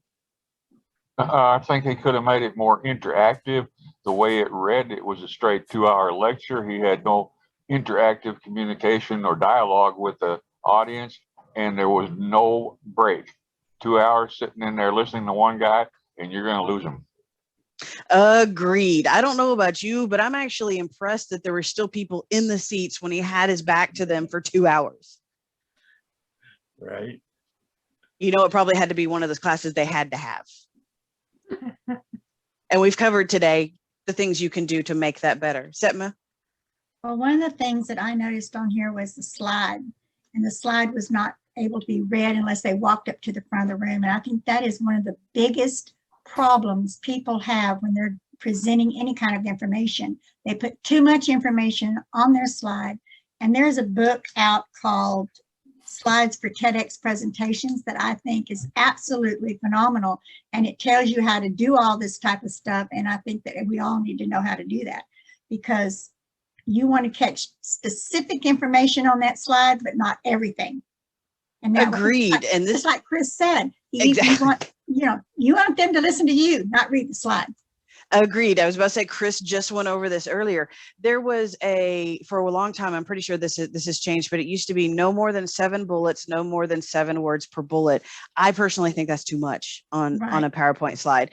So that should be your max. And to what Chris said earlier, and if you can just have a picture that represents what you are speaking about, because you guys remember, is it Maya Angelou who said they're going to forget what you tell them? I'm struggling here, but really the bottom line is they'll never forget how you made them feel, and pictures help people feel things as opposed to just words on a screen. Right. It's either Mother Teresa or Maya Angelou. I forget. Jamie, first, it's Maya Angelou, but more importantly, how you make people feel also has to do with you apologizing for their time. If you're into the meeting 20 minutes and you've taken away their time because there was some valuable learning that was supposed to go on in that 20 minutes. So certainly a subtle, realistic apology. Well, you have a good point, but we also want to stay away from this is like a different soapbox that I'm going to give me 60 seconds to get on the separate soapbox over here. That you should never apologize. I understand the guy is in the wrong. We get that, but things happen. You're running late. Don't ever apologize. Instead, turn it into a thank you. So if I'm running late, something happens, I say, thank you for your grace and waiting for me. Thank you for waiting on me. Thank you for being here, or thank you for starting the meeting without me. Instead of saying, I'm sorry, I'm late, I'm sorry. Just thank you for your grace in starting. Well, and great, I appreciate that. Well, something to that effect, because I mean, the fact that 20 minutes of the audience time has been lost, and they're expected to be learning for those 2 hours, or what you add a break in. But really good point. That. Good point. So what else did he do that what else could have been done differently? He could have prepared his time because he ran out at the end. Yep. Even though he spoke for 2 hours and he still ran out of time. This is what Chris was showing you earlier, right? We have our minute by minute, and we know Chris and I have been training together enough that we ebb and flow on time. Like there was a time earlier in the hours we've been with each other that I went over a little bit, but I know we could make it up, and we did. And we've run under sometimes, we've run over sometimes. Now this is a skill. Give us that chart? Yes, we will drop it at the end, but if we drop it now, it's too much of revealing the magic before it happens. But yes. I have another comment on the slide thing. Sure. From the way that I read the scenario, he presented one slide, and that slide was difficult to read from any distance. He could have just as easily done it with a handout and not have messed with the projector at all. Agreed. I work in IT. Anytime I can eliminate technology from whatever I am doing, the better. Because you know how many times it fails? More often than it succeeds. So unless and Chris is just laughing over here, unless it's like I'm bringing the projector, I'm bringing the screen, like they're all known qualities, then I'm more willing. The people that can get up and wing, like never connected to anything before, I don't have the heart for that. I get an anxiety attack of it wanting to work correctly. Did you guys come up with anything else that he could have done differently? Well, that brought to mind, if he only had one slide and it was a bad slide, he wasted 20 minutes on that projector when he could have just winged it without the video or without that visual thing and just started on time. Thank you for saying that, Liz, because that brings up something that if you were prepared enough, and so if you were prepared, what do you always have? If you were prepared enough, what do you have? You have a plan A and you have Plan B and a plan C. And a plan C and a plan, right. You have a backup plan. So if I come and want to present at a TLI and I want to use a PowerPoint, but I get there and I don't have the screen, I don't have the whatever I don't have, then I need to be able to pivot to my second plan. So what's important about having the second plan, the plan B, plan C, all down the line, is you have a cutoff time that you're going to execute that plan. So if I don't have the PowerPoint set up by 10 minutes till, then I'm cutting and I'm going with whatever my plan B was. So great, Liz. Thank you for bringing that up. What else did you guys discover that he could have done better? Kathy. Donna Young was in our group, and she mentioned something very creative as far as what the trainer could have done. He could have sent someone else to get the projector, and he could have gone ahead and got the meeting training and started if he really wanted to use the projector, which I thought was a great idea. He could have delegated. Yeah. Delegation. Now that's a hard one, right? Because you've just put trust in somebody else to take care of something for you. So maybe part of your plan is you bring somebody along to help you. If you're in a brand new place, you don't know what you're walking into.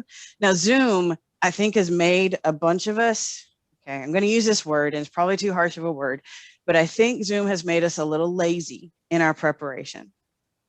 Because we don't have to, like, I could be wearing shorts right now and you guys have no idea. I'm not. I actually have real business casual pants on and shoes. But I could have just had jeans on. I'm just throwing stuff up on my computer, so you don't know. So I think Zoom has made us a little lazy, and we haven't had to think ahead because if I'm on location, like if we're at Texas Wesleyan doing a TLI and I want to do a PowerPoint on a screen, do I have a power cord? Do I have a power strip so that I can plug in my laptop and the projector? Do I, so there's that prep that we need to make sure we don't lose between being virtual all the time.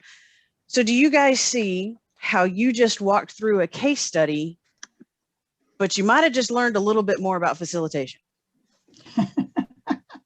A little sneaky that way, isn't it? Yeah. Of course, that's the entire Toastmasters program is sneaky. You learn all these things that you didn't know you were going to learn.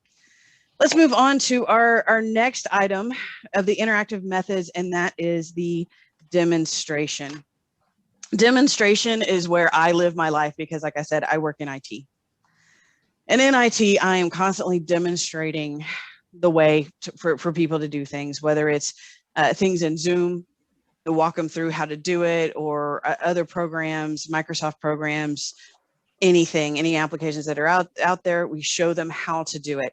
Demonstration would also be applicable in something like woodworking. You're showing, like, how many of you watch YouTube videos on how to do something before you try to do it?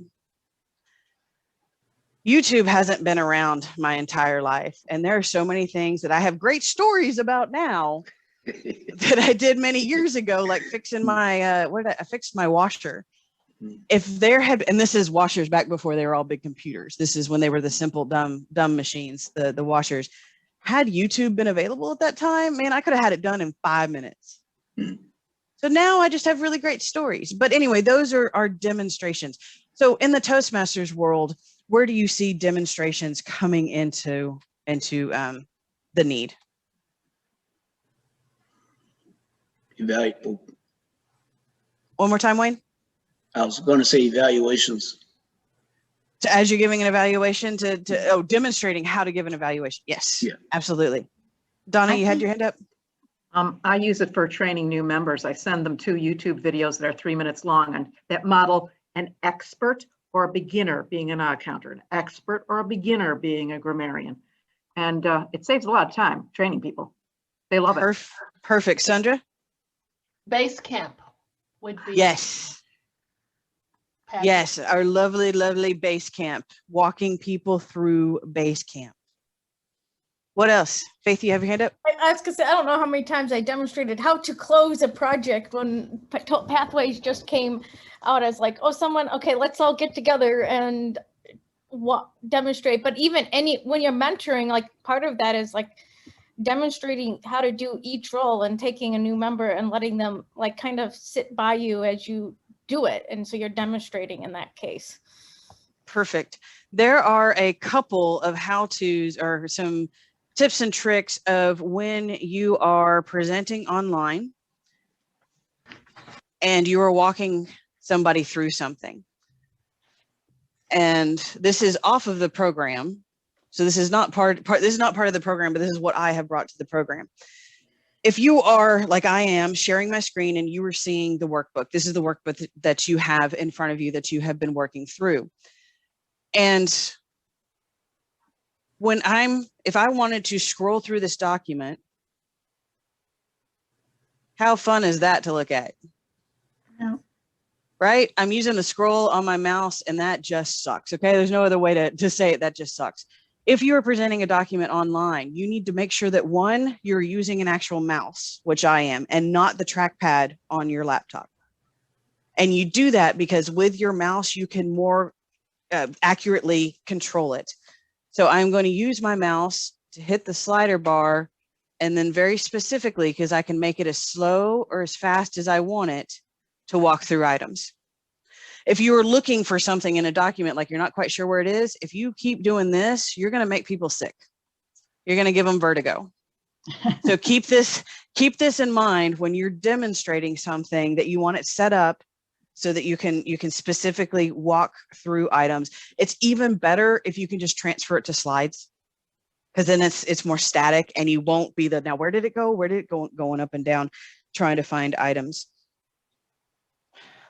As you're also walking through these, you can have a lag in between what is going on with Zoom and what they're seeing. So when you are pointing something out, you want to make sure that you get to the item, let it settle for a second, and then start talking about it. Let their eyes settle on what they're looking at. The same goes for anything you're showing on a screen, that if there's a lot on it, you want people to be able to take it in just a little bit and then start talking about it. These are just little tips and tricks that I have learned over the years of presenting content online. We are all now a lot more proficient at it because we've had to do it now for the last year. So these may not be as big ahas, but just think about how they're seeing it and what you were displaying and how they're seeing it. It's like the same of having a PowerPoint with too many like fly-ins and disappears and all these little magic tricks that the transitions can do. Think of your person who is out there just trying to see and absorb this information, and don't just flash it, run it in front of their faces. So there's my little extra 2 cents on some of the things that I have gathered from doing the online trainings and presenting.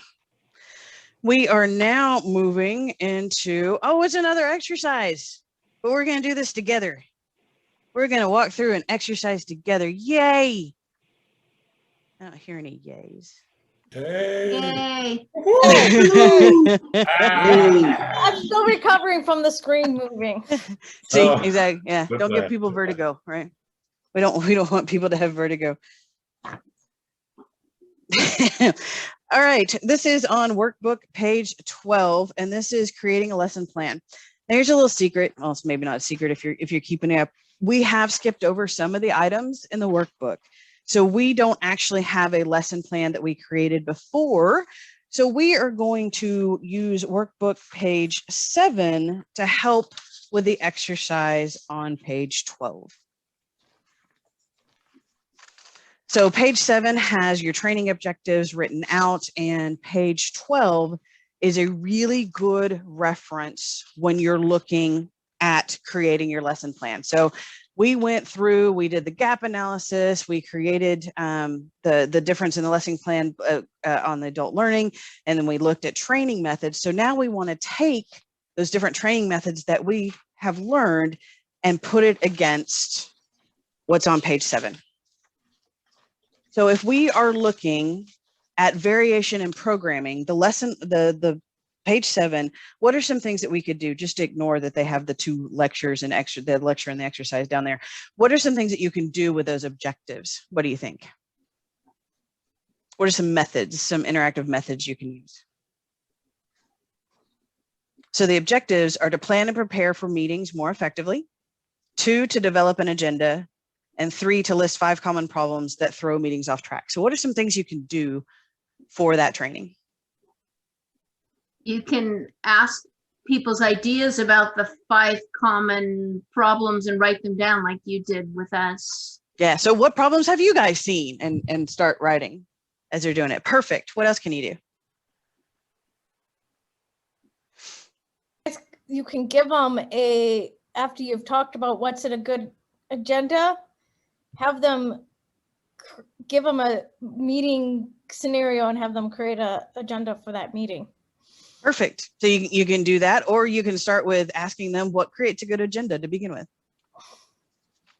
and do the same thing. What are some other things you can do? Would a case study go in here? Good. For the disruptions, couldn't that? Possibly, you know, and you can create case studies, you can create scenarios. I'm sure there's an actual case study on everything out there, so all you have to do is Google.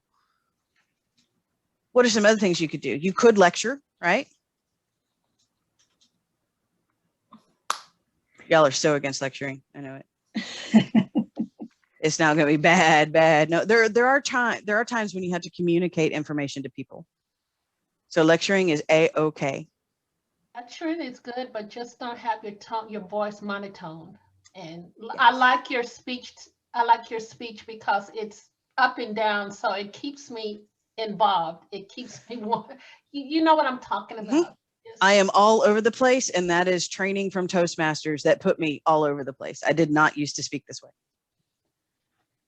That is Toastmasters that did it. All right, so okay, let's move on to the physical equipment requirements. What do we think we would possibly need for that? Are we meeting in person or are we meeting on Zoom? That's a really good question. Let's do in person because you probably have more requirements if we're in person. Well, here's the thing about hybrid clubs that I'm finding is that there's a lot of extra equipment you need if you're going to have a hybrid club. There's extra speakers, extra cameras, extra tripods to hold up those cameras. So there's a lot of different things you're going to need as far as getting a room set up, and you need to get there sometimes more than 30 minutes ahead of the time for it to start. That's what I'm finding. But before you do that, you need to have a room. Well, we have the room. A lot of us don't but- have rooms right now, so. That That's is true.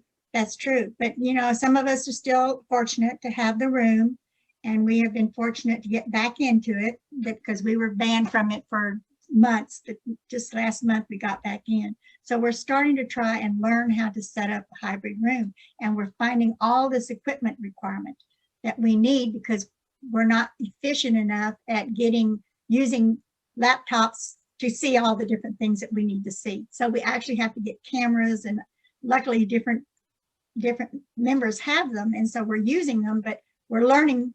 It's a new learning process. It's what it is. And thank goodness we have an organization like this that we can learn these things in, because that is invaluable. I mean, just using Zoom, I became the Zoom master at work because I had used it here in Toastmasters before anybody at work even knew how to spell Zoom. So the skills that we're developing. Liz? And I'm so glad I've been to a hybrid meeting somewhere else beforehand, because I went to a Rotary hybrid. So now I can kind of see what a setup looks like. Cool. Liz, you had something? Yes, and going back to what Setma was saying about the hybrid meetings, my club, we're starting to think about it. We're keeping journals of what we're doing and what's working and what's not working so that we can set up a protocol for other clubs. Right, we're doing the same thing for our club. Perfect. Then let's get those together. Let's find a place on D25 that we can share that information out on, because I know that I will be approaching the hybrid at some point. Let's put together a webinar on how to do hybrid. Let's get that information out there. And you can use your newfound skills learned in today's session and how to do that webinar. So going a little bit. I was going to say, going back to this, we might need flip charts if we're doing the questions where we're asking them for things. We might want a flip chart or using a whiteboard if we're virtual, but that's something to look at, some place to write it, whether it's a flip chart or a whiteboard. Exactly. When we're in person, when we do trainings, I go through so many flip charts, just writing stuff that people are saying, writing it down. Good stuff. And we're going to get into visual aids here pretty quickly. So this page 12 gives us high levels on stuff that is specifically on that lesson plan. But I want to challenge you guys, when you're planning your day and you have your lesson plan together, what are some other considerations that you, besides equipment, besides the specific items or the training methods that you're going to use, what are some other things that you need to keep in mind while doing this lesson plan? Need the time frame. Time frame. Exactly. You must stick to your time. Who's my audience? Who's your audience while you're doing it? Yeah, that's always good to keep in mind. What are some more other items?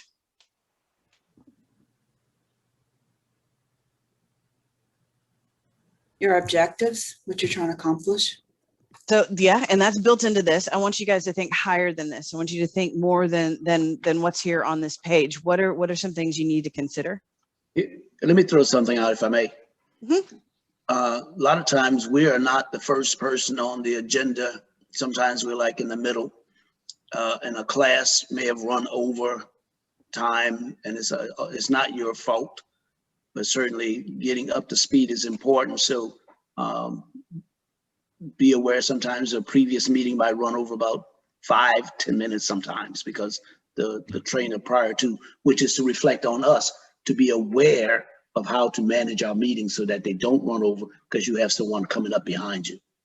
Exactly. If you ever see, I mean, that's another thing to consider. Not what I've been going for, but that's a good point. Thank you for bringing that up. If you ever see the trio in-person training, especially the first couple times they give it, you can see them looking at the schedule, making sure we're on time and figuring out, okay, we can cut some minutes here. We can constantly looking at the timetable to make sure that you stay on time. Now, if you're by yourself, that's a little bit harder.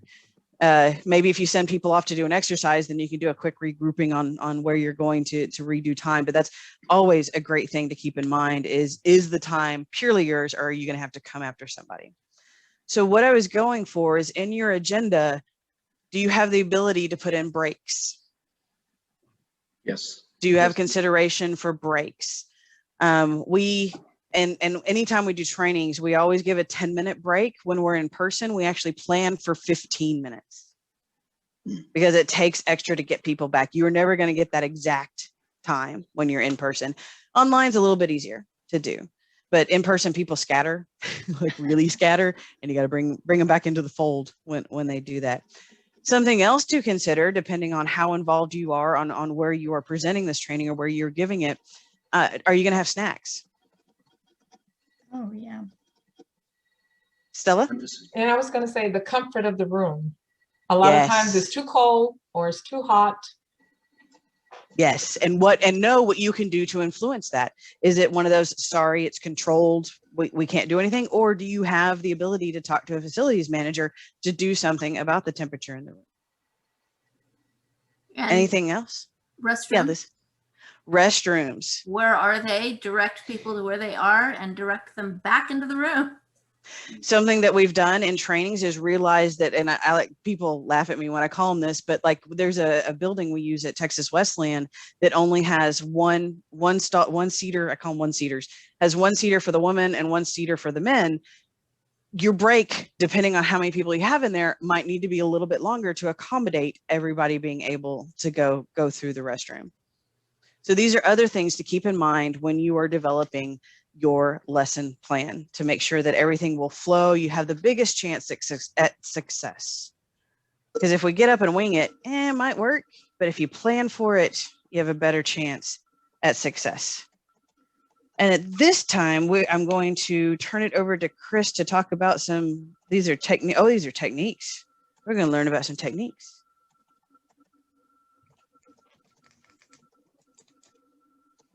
Oh, you probably want this. Can you hear me? You can't hear me. Nope. All right, so while Chris is figuring out his audio, what you're seeing on there is the agenda that we had for today. So that's I think you just got it back. Can you hear it? No, but you do have a mic. So we talked about the gap analysis. We talked about the lesson plan based on adult learning, choosing our training methods, and now we're going to deal with applying facilitative techniques. Can you hear me now? There we go. All right, so I just can't hear. So you'll have to tell me what people are saying. My microphone, my headset died. I switched to a Bluetooth headset, and if I turn the mic on and turn the speaker on, only one works. So mic a little bit more important than being able to hear, I suppose. I guess. So if I ask you a question, then that might be a fun way of being able to do it. I have like 6 mics, but anyways. All right, we're going to talk about some more techniques that we can use. The first one I talked a little bit about in the very beginning, which was the type of questions that you can ask. And we talked about open and closed questions, but I want to talk about direct and overhead just a little bit more. So a direct question is one where I ask a specific person. So if I said, Setma, tell me what your favorite color is, then that is something that I'm directing to her, particularly wanting to get an answer from her. If I just said to the group, tell me what your favorite color is, then that's more of an overhead type of question. And you can use those differently. So if I'm looking for, if you've looked out in the crowd and you see someone that might not be paying attention, then getting their attention by asking them a direct question is a good way. On Zoom, if you're doing this, if you notice that people have their video off, I mean, like, Wayne, not that I'm calling any names or anything, but if you were, then if I ask him a question, a direct question, then that forces us to see whether or not he's paying attention or not. And when we're doing the facilitation of a TLI over Zoom, it's even more important because they're actually getting credit for this class. So it's important for you to be able to see whether or not people are paying attention or they're not. In a class like this, where we're just asking for feedback on something and not necessarily specifically looking for one person to ask it, then I can direct my question overhead to the whole group, and that's provided me the ability to get multiple answers and not just one answer. So think of it as if I were to ask the same table topic question to 5 different people. I'm asking it directly to them, but I'm asking for a similar answer to come back. When we look at giving constructive feedback, now this is not feedback that's coming back to me, the presenter. This is feedback that you might be giving to someone that is the student, someone that is giving an answer. Or so if you notice how Jamie was giving feedback to some of the people that were answering the question, someone would say, here's my answer, and she would say, well, that's sort of what it is, but what if you think more higher than that? That's providing feedback to them. And if you don't overload them with information and you're specific, then it is helpful to helping them punctuate what the point is. We have done an exercise before that I enjoyed. From the first time that I did this exercise, I saw myself in it. And it was talking about a Toastmasters meeting. And when someone comes up to you and says, oh, tell me about Toastmasters, and you unload, oh, well, we have a grammarian, and we have a listener, and we have 3 speeches, and we have, I mean, I was that person that did that. When someone asked me what a very simple question was, I gave a very complex answer to what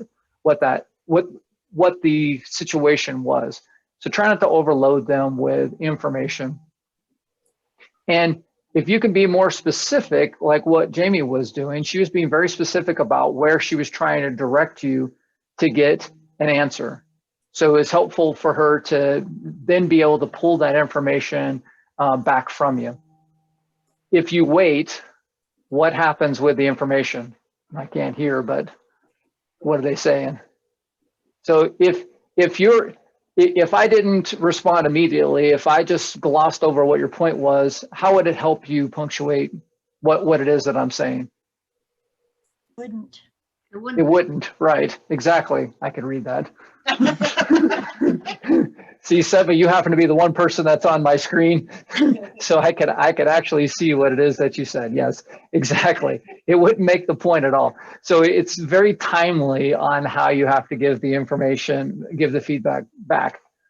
Have you ever had a person in your class that wants to overrun all the other speakers? Every time you ask for feedback, they're, ooh, ooh, ooh, ooh, me. Oh, I got an answer. And a lot of the information is good information, but sometimes you have to be very tactful on how you're moving on from the very great information that they want to provide. Because especially in Toastmasters, everybody has an idea, everybody has input, and that's great to be able to have. But sometimes you have to have the ability to be able to pull back a little bit from what it is that they're saying and be able to move on. And there is a science to it.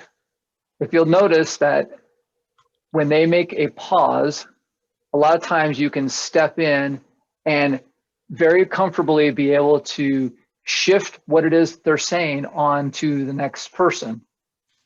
Sometimes it's a little bit harder to do because they don't take a breath. So you may need to be a little bit more, you may need to be a little bit more pushy with how you're doing it. There's some very thoughtful things you can say, like, that's really great information. Thank you for sharing that. Or we're going to need to move on from that topic so that we have this next thing that is going to be super important for us to handle. A lot of times that's ways to continue the conversation without making them feel hurtful, because you really want to get the information that they're saying. You also want to be clear. When Jamie was giving her feedback to those that were talking, she wasn't just specific about what it was. She was very clear on the statements that she was making back to you. That way you had a very, very quick, easy understanding of what she was really driving for. And when you find out that maybe the third or fourth person they're not really making the point that you were looking for, your point may just be too specific for them to make it. So if you're looking for a specific word and you're leading the witness, you're trying to give them all the ways that can get them there. Sometimes they still won't. Sometimes they still won't get there. And you may just need to make the point instead of waiting for them to make it for you. Now, flip charts, my favorite. Now you notice something that I was doing when Jamie was talking. I not only was writing in big block letters, she mentioned the 7 lines for 7 words.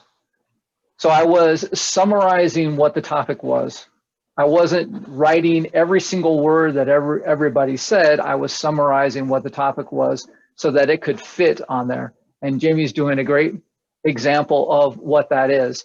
You have to be able to read this. Now on Zoom, it's a little bit more challenging to use a flip chart. We brought the flip charts here today so that you could have an example of what to do when you're in the room. There's a couple different methods that you can use on Zoom that I would suggest to you. One of them is using the actual whiteboard that is part of Zoom itself. And the whiteboard will remove whatever presentation you have, but it gives you the ability to type on it, to take notes, to write the feedback. So it's similar to what it is. And Jamie's bringing it up right now. And she's showing you what it is. One of the things that I like about using the whiteboard is it's easy to save and send out to everyone.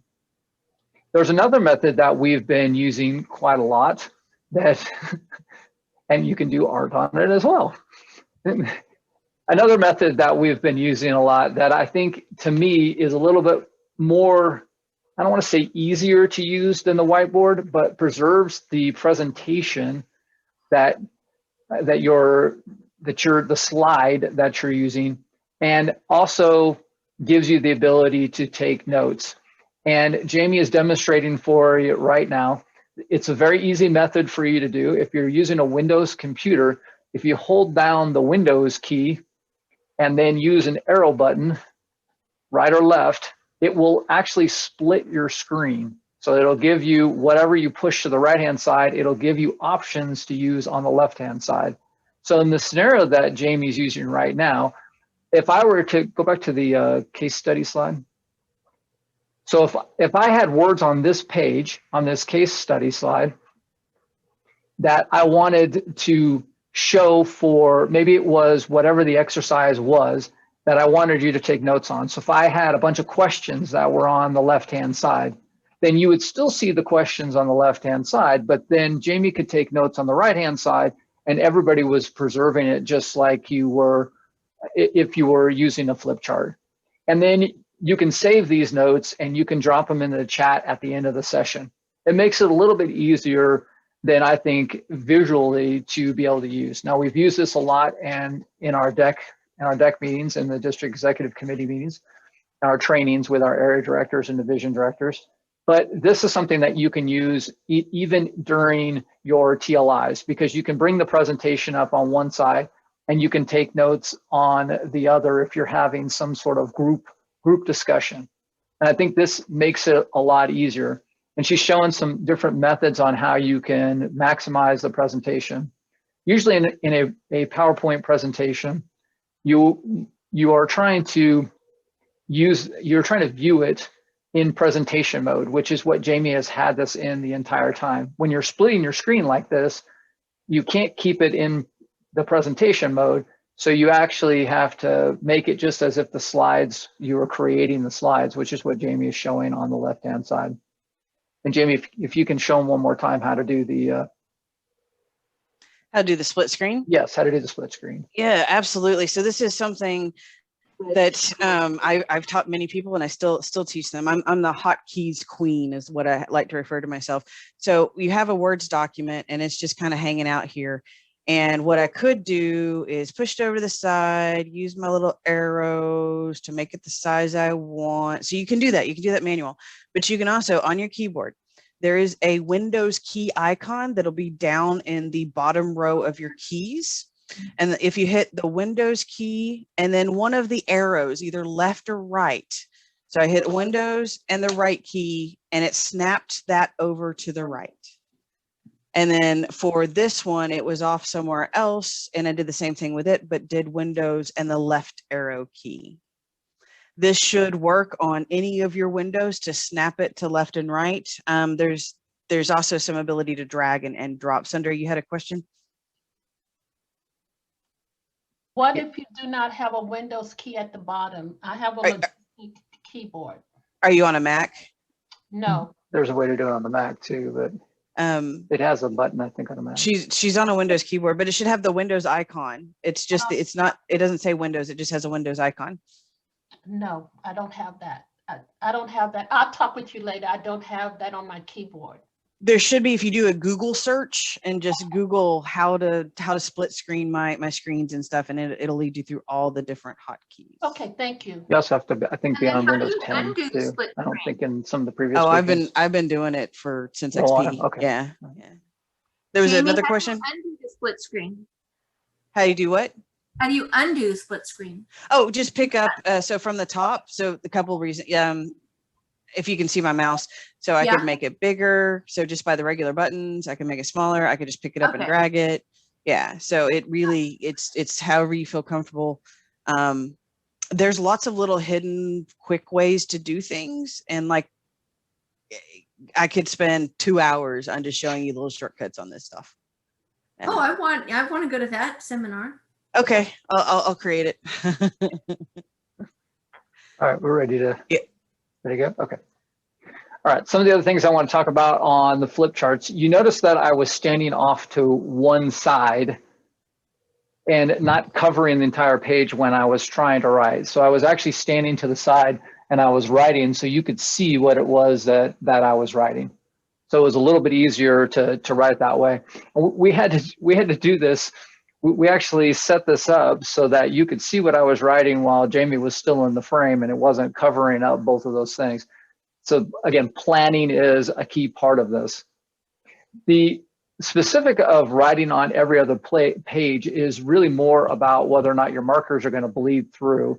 And hopefully the markers that we have, they're not going to bleed through. So we could effectively write on every page. But if you were turning those pages, if you weren't turning the page over and you were seeing the page right behind it, then the wording would bleed into it. So you want to just make sure that you're not doing that. And if you, I don't know if you can use this on your camera or not, but you can kind of see behind Jamie that there are some of the stuff that we've already talked about earlier today. And I actually put the case study one kind of a little bit out of view, but you can kind of see it right here. So we try to put them on the board. If you were in person, it's a little bit easier because you could wallpaper the walls with these things. And we generally do. We will put every single thing up there. And then afterwards, people will walk up to them and take pictures of each one of those things so that they're preserving what those notes are. When you're doing it in the Zoom environment and you're using one of the other techniques like putting the Word document or using the whiteboard, then it's a lot easier. I don't have to post the important pages. I can just send them to you in email and you have all the documentation there. And then if you have a lot of notes, you can make index. And I already talked about the standing sideways. All right, I want to talk about some of the PowerPoint things. Jamie talked about making the bullets short and sweet. To me, that's a really important part. I've been doing PowerPoints for a really long time. And I think year after year, my bullets get shorter and shorter and shorter. And the reason is for two reasons. One, I want you to be listening to me versus reading the slide. So if I put a long explanation on this, you're going to be looking at the slide saying, what does that thing say behind him? My goodness, that's a lot of words. And you just missed everything that I said. So you want to keep it simple and make it easy for them to read. Plus it translates much better. Always put the key things in bold letters. So if there's words that you want to really come out of a page, just like you would be writing, then make those points to be bold. I also like on a PowerPoint putting bold in there because it attracts your attention to what that is. So the big parts. If you can remember maybe 2 or 3 TLIs ago, I want to say it was when we were doing the quotes. I think that was during the growth and the fixed maybe. We were bolding almost every other word so that you were getting the punctuation from what the really important things were. We talked about graphics earlier but this part is about something that is a picture to really make your points. Have you ever seen PowerPoint slides where the wording may be talking about something completely different than what the picture is on the side of it? And what does your attention go to? It goes to the picture. You're not listening anymore to what the person is saying. All you're doing is, okay, why do they got a picture of a dog in a bathing suit when they're talking about clouds? How does that relate to it? And now all of a sudden your brain is dissecting something that has nothing to do with what the subject is. So you want to make sure that if you're going to put a graphic on the page, make sure that it coincides it punctuates the point of what you're trying to make. One other point on PowerPoints, and this is true of doing any PowerPoint. Don't put something up don't put a slide up there that you're going to go through the bullets in lightning speed and then just go on to the next one. Because why make the slide at all? I mean, there's no purpose in making a slide if I'm not actually going to use it. So don't put a graphic up there. It's not about going through every single bullet on a slide. It's more about making sure that you're not creating a slide and just going, okay, I'm going to keep hitting this clicker until there's no more bullets on there, and then I'm just going to go on to the next slide. You want to make sure that you're actually talking through the slide. You're not talking through every single point necessarily, but you are talking about the slide, the material that's on it. And that punctuates my point right there. Talk to the audience, not the visual. Everybody can read. I'm quite sure of it, that you could read all the words that are on there. So if I read this slide this way, okay, I want to give you some visual tips. Keep it simple and to the point. Make lettering bold and legible. Would you get much out of that slide at all? Yeah, not much. You want to punctuate what each of those points are versus just saying what the words are that are on the slide. And one of the things that I find funny in doing PowerPoints is because the bullets are there, everybody feels like, well, if I skip one, then I'm missing information, but you're really not. A lot of times you're covering that in an abstract way as you're going through it. And that is the same as talking to the audience and not the visual.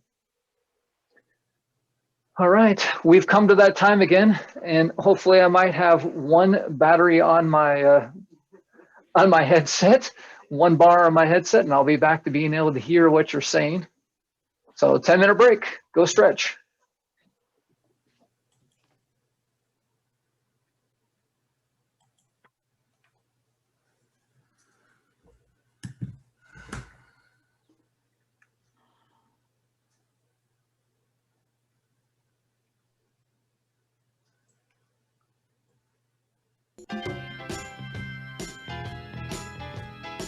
Start again.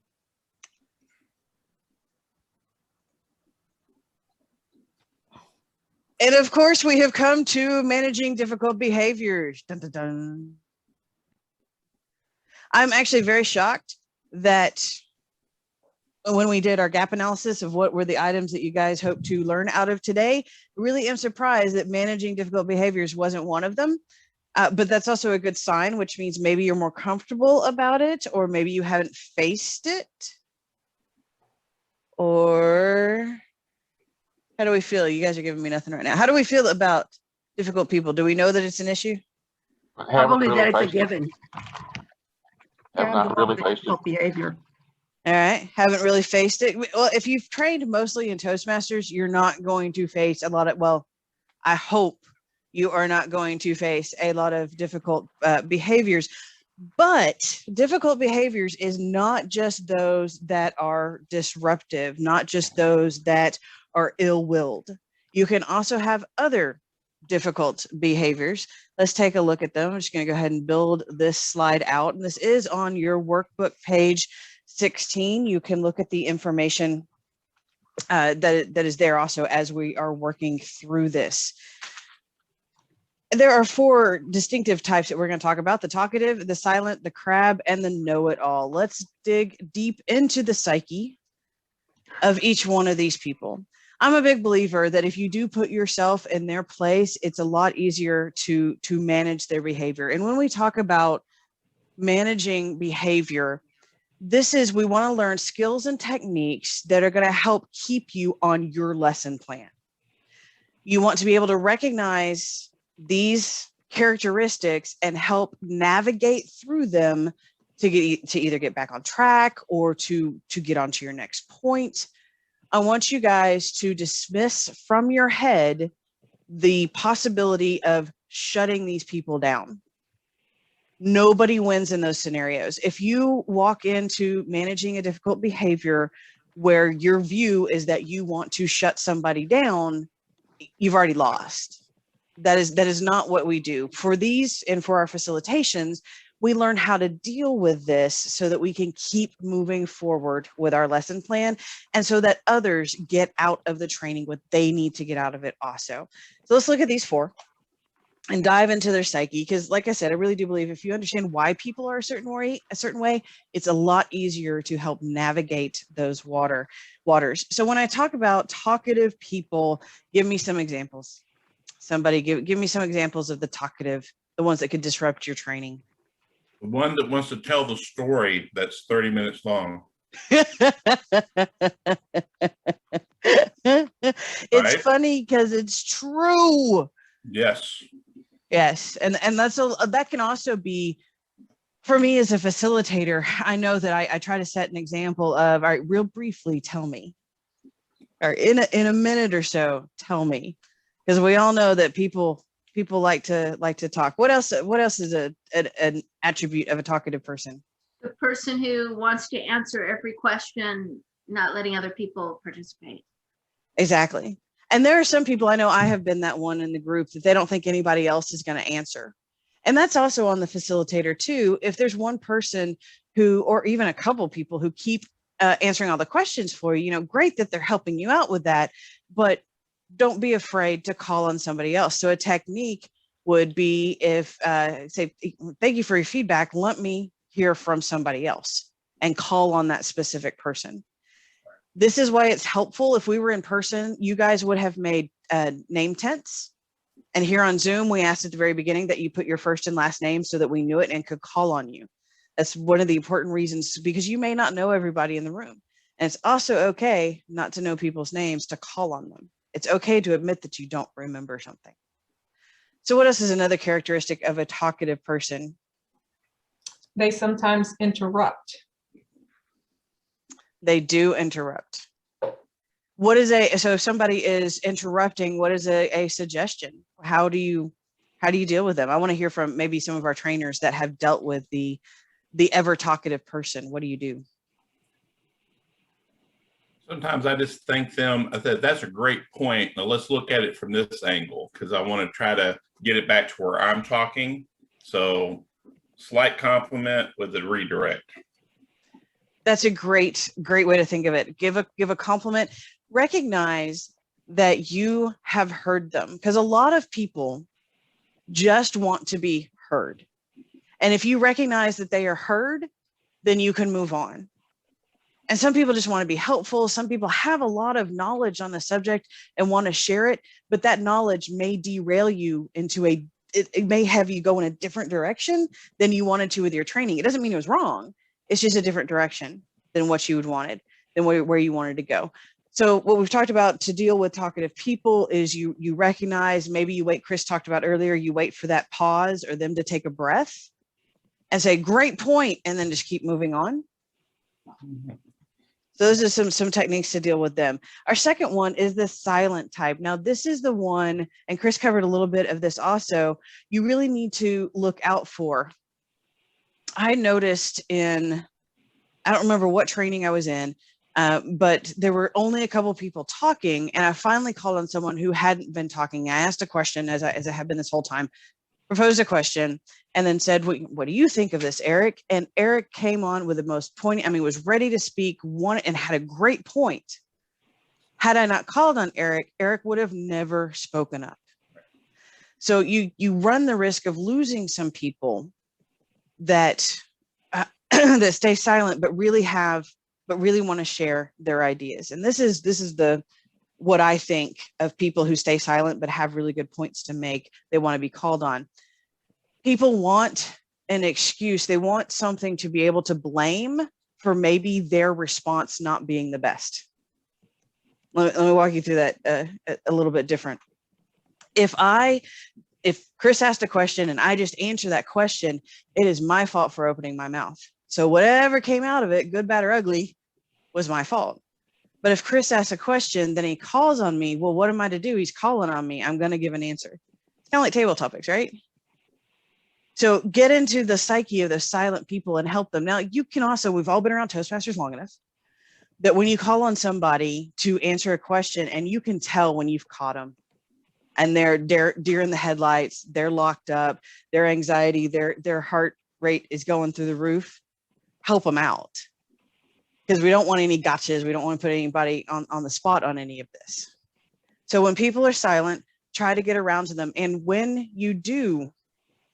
they do speak, it is very important to do something. Does anybody know what is very important? When silent people finally speak up, what is very important for you to do? Don't interrupt. Listen. Don't interrupt. Listen. Maybe give them some praise. Right. Affirmation if they stepped out of their Affirmation for what they said is right, even if it's totally wrong, because you can still say stuff that's not what you were going for as a facilitator. You can say, well, that's a really good point. I didn't think of that. But what I'm really leading towards is, so you can recognize that they did a good job, and that's building their self-confidence, which might be something that we do here in Toastmasters. we might build self-confidence of the people. All right, then we have the crab. This is the one that I like to call the curmudgeon. I don't know where I picked that term up from, but the crabs are curmudgeons to me. And so what are some characteristics of a curmudgeon? What can they do to you? You're totally wrong. There's nobody like that in any of our groups. Thanks, Mr. Curmudgeon. You're totally wrong. You don't know what you're talking about. What else do they do? They're snarky. Snarky. They create a different atmosphere for the meeting. That is an excellent point, Setma. And here's the problem with when you have these difficult behaviors, you are not the only one experiencing that difficult behavior. Everybody who is in the training feels that behavior with you. That's why you need to do something about it and not shut down, right? You need to navigate through them and move on. So if you have a curmudgeon, somebody who is complaining about any and everything, it's too cold in here. It's, right now that's y'all's fault, right? You can go adjust your own thermostat. I don't have the ability to control that. But something that is suggested, if somebody brings up a complaint like that it's too cold in here, you can ask others, does everybody else think it's too cold? Oh, okay, let me go see what I can do about it. And if everybody else is like, no, I'm hot, then you're like, okay, well, maybe put a jacket on. What's great about Toastmasters is we are a little bit, at least in your 20s, that's most of our members aren't any younger than that. They can't be younger than 18 anyway. You have figured out if you're naturally cold or warm and know how to bring a sweater with you to trainings, right? And most of people have figured this out. And so the temperature can be kind of a non-issue. But your curmudgeon also, we've never done it that way before. Well, I respect that, but let's find a new way to do it. Nobody's ever had a curmudgeon in their groups or their trainings, right? Never, ever? And Kelsey's like, yeah. Yeah, Liz, yeah. Richard, yeah. Never. Yeah. Yeah. Something that I'm going to tell on myself here, and we haven't gotten to the fourth one, but it includes the fourth one. I have been every single one of these. Not exactly proud of that, but it's one of the reasons that I think I can get into the psyche of it and know why they're doing it, to help try to navigate through these behaviors. And I have been the curmudgeon, because I have been the, I don't want to be here. I am made to be here, and you are wasting my time. And sometimes you're not just going to win people over, but if they're not being vocal about it, you can let them sit there and stew. But if they're being vocal about it, that's when you need to try to navigate through. Our final one is our know-it-all. So what are some characteristics of our know-it-alls?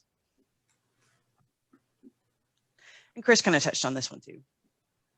He stole my stuff. It can be annoyingly prescriptive. Yes. What else, Emily? They're going to devalue you because they don't value what you're saying since they already know it. Yep. Do you guys have any hints on the best ways to deal with a know-it-all? Thank you for your suggestion. I will look into it. It's always a good one. Setma? Why don't you and I get together later and we can discuss how you can help me better? That one's a really nice one. Hey, let's make an appointment later to go over this. Because a lot of times I think the know-it-all, they don't realize that they are totally taking you way off into where you wanted to go for the lesson plan. Volunteer They just want to share. head up a committee. I'm sorry, what, Liz? Volunteer them to head up a committee. Yes. Or respond, point taken, and then move forward. Yes. Thank you. Thank you for your feedback. Thank you for your feedback. I appreciate your feedback. That's always a really good phrase to learn in leadership. Thank you for your feedback. So these are the 4 types that I've talked about navigating through the waters. We don't ever want to shut somebody down, because nobody ever wins if somebody shuts down. Before I joined my company, I had heard tales of, right after I joined, I'd heard tales of right before me, meetings would get heated and people would yell at each other, and why? That never accomplishes anything. People just get upset. They'll go to their own corners and nothing ever gets solved. Same with this. You don't want to shut people down. You don't want to shut people out. You don't want to shut people up. You want to help navigate through. But here's the good news with this. Well, okay, first the bad news with it is you can't learn it overnight. This is something that, just like you're speaking, you're presenting, all of that, it takes skill building. The more trainings you facilitate, the more you'll be able to navigate through these different personalities, and you'll learn how to bring in the silent types, and you'll learn to help navigate through the curmudgeons the more you do it. The good news is you belong to an organization that you can practice that as much as you want. Whether you are training at the TLIs or giving any type of trainings to your clubs, you get to practice this over and over and over with no money, no promotions on the line. But don't beat yourself up too much, because this really does take skill and it takes practice. And as I was preparing for this lesson, I was trying to think of all the different ways that I help navigate through different people. And it also varies and changes with what I'm talking about. I mean, the principles are the same, but it can morph depending on the subject at hand. But know that you're not shutting people down, you're navigating through. I think I've said that like 10 times now. So I think maybe you get the point that I'm trying to make. Is there anything that you guys like? Is there a personality that we've left out here? Is there something that you have faced specifically that you would like to bring up of maybe a good way you navigated something? Sometimes I feel like the silent ones sometimes will come out of their shell by having them participate in advance. Like if I'm going to have a PowerPoint slide, that I will ask people to actually read that so they feel like they're being included.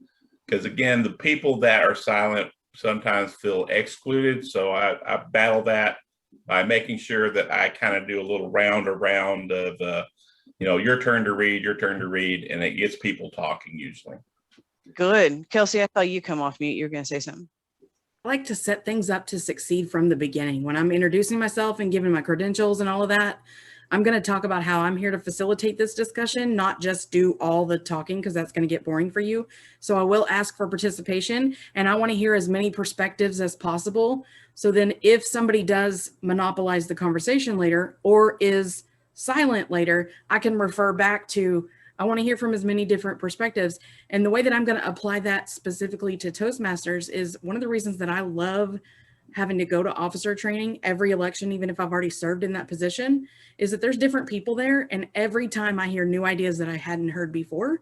So that's going to be my motivation to get people to share and be able to fall back on that if I need to minimize someone who's oversharing and move on to someone who hasn't shared yet. It's absolutely, that's just perfect. I love how you have these things in your back pocket. You've set up for this so that you can refer back to it.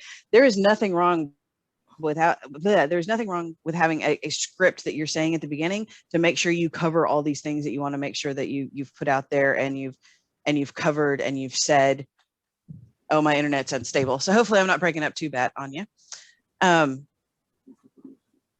The point that I really want to drive home with these different behaviors is, as a facilitator, if you recognize that this is happening, you might be one of the last ones to recognize it's happening. Everybody else in the room is going to suffer from, now not necessarily the silent types, except for they won't hear a different point of view. But if somebody is talkative or the crab or the know-it-all, everyone else is going to know about it before you, and they're going to check out saying, why won't they do something about this person? So help. And the first couple of times I went through, man, I still do this. I can stumble over trying to pivot from somebody, and I can stumble through it, and it can just be bad. But the feedback I've gotten at the end was, thank you for doing it. Even though I was learning and it wasn't sophisticated, it wasn't pretty, it wasn't the nice little land off after the triple sow cow, it's still that people were happy that I pivoted away from what was going on in the meeting. So those are the things to keep in mind. And of course, because we want to make sure this gets solidified, we are going to do an exercise, and this is a role play exercise. We are going to go into breakout rooms. So take a look at page 17 and 18.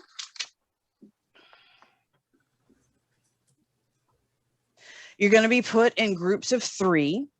One of you is going to be the disruptor, one of you is going to be the trainer, and one of you is going to be the observer. It's your basic role playing, the 3 roles.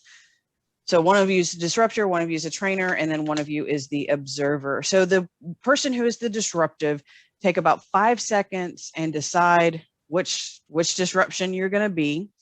And then, because the trainer needs to know what type of disruption so that they can prepare. So you're going to take about 30 seconds to decide who's going to play what role. And in that 30 seconds, also disruptor, decide which one you're going to be, the know-it-all, the crab, the silent, or the talkative. Then I want you to go back to my other notes. Take 3 minutes to prep, and we'll help by sending messages to you in the chat. So once you decide in that 30 seconds who's going to do what and which disruptive you're going to be, you're going to get 3 minutes to prep and just read the instructions on the page and think of some things that you can say. And then you're going to get 5 minutes to role play. And then we're going to come back and we're going to talk about it. So that's the 3 minutes to prep. Then you're going to get a total of 5 minutes to role play, and we'll give you those hints in the chat, like I talked about it. And the observer, during that prep, you need to look at page 18. And this is, you're going to observe and you're going to write down the notes of what it has on page 18. Are there any questions for this exercise? You're going to be over there a total of, I guess, 8.5 minutes. Perfect. Nympha, can you send them? I can. One group will have 4 participants. Okay, so then there'll be 2 observers. Right. Thank you.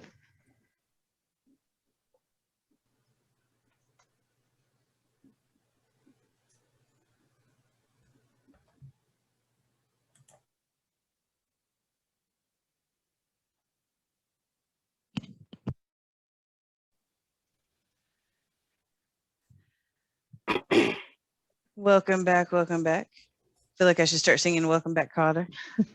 Welcome back. Welcome back. Welcome back. And we're back.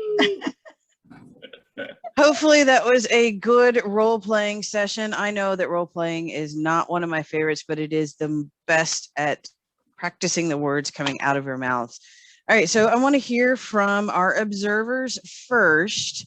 What are some things that you observed in the effective behaviors or behaviors that could be strengthened from either the trainer or the participant? Who are my observers? Ernestina. I was an observer. I'm sorry. So, Ernestina, what did you observe?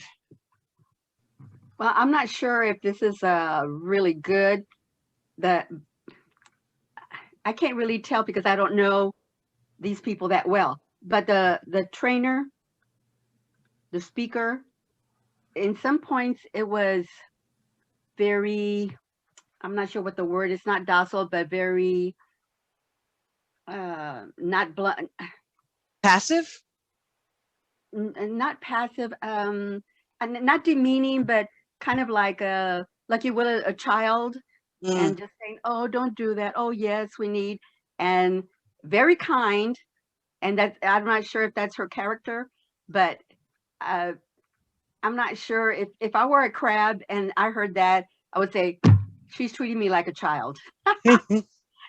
Well, maybe because you're acting like one, Ernestina. I guess it could be. I've always wanted to be an actress, but she was very kind, and she was trying to make the best of the situation, and trying to make sure that the member was more comfortable, and asking him, what can the club do? What can I do? And let's do this, which is wonderful. Oh, good. And saying what is exciting, and of course, trying to make the member feel comfortable enough to where she'll come back the next week and the next meeting, and we'll make things better, and willing to and actually the crab Cassie was very cold, so she had wonderful body language. You could tell by her face, and you could tell and that she just didn't want the whole thing, so that was good. And good observations. I do want to hear from a couple other people, so I'm going to cut you off there. All And right. Liz, you said you were an observer. Liz, what did you observe? Our crabby talkative person was really crabby and really talkative. And it was sort of surprising because it threw off the presenter who was expecting a cheerful talkative person and got a crabby talkative person. But I think he handled it well, trying to change and redirect and offer some private help to her after the meeting. We can't book a meeting for this, but I'll meet with you in private and we'll work on this. Great. Okay, who was my distractor? Who all was distracting? You played the distractive role, whether it was the know-it-all, the talkative, the crab. Well, we heard Cassie was a good crab, right? So Cassie, how did you feel about your role and how they handled you? Were you handled? I guess is the question. Donna is relentless. I've never heard that about her whatsoever. Never.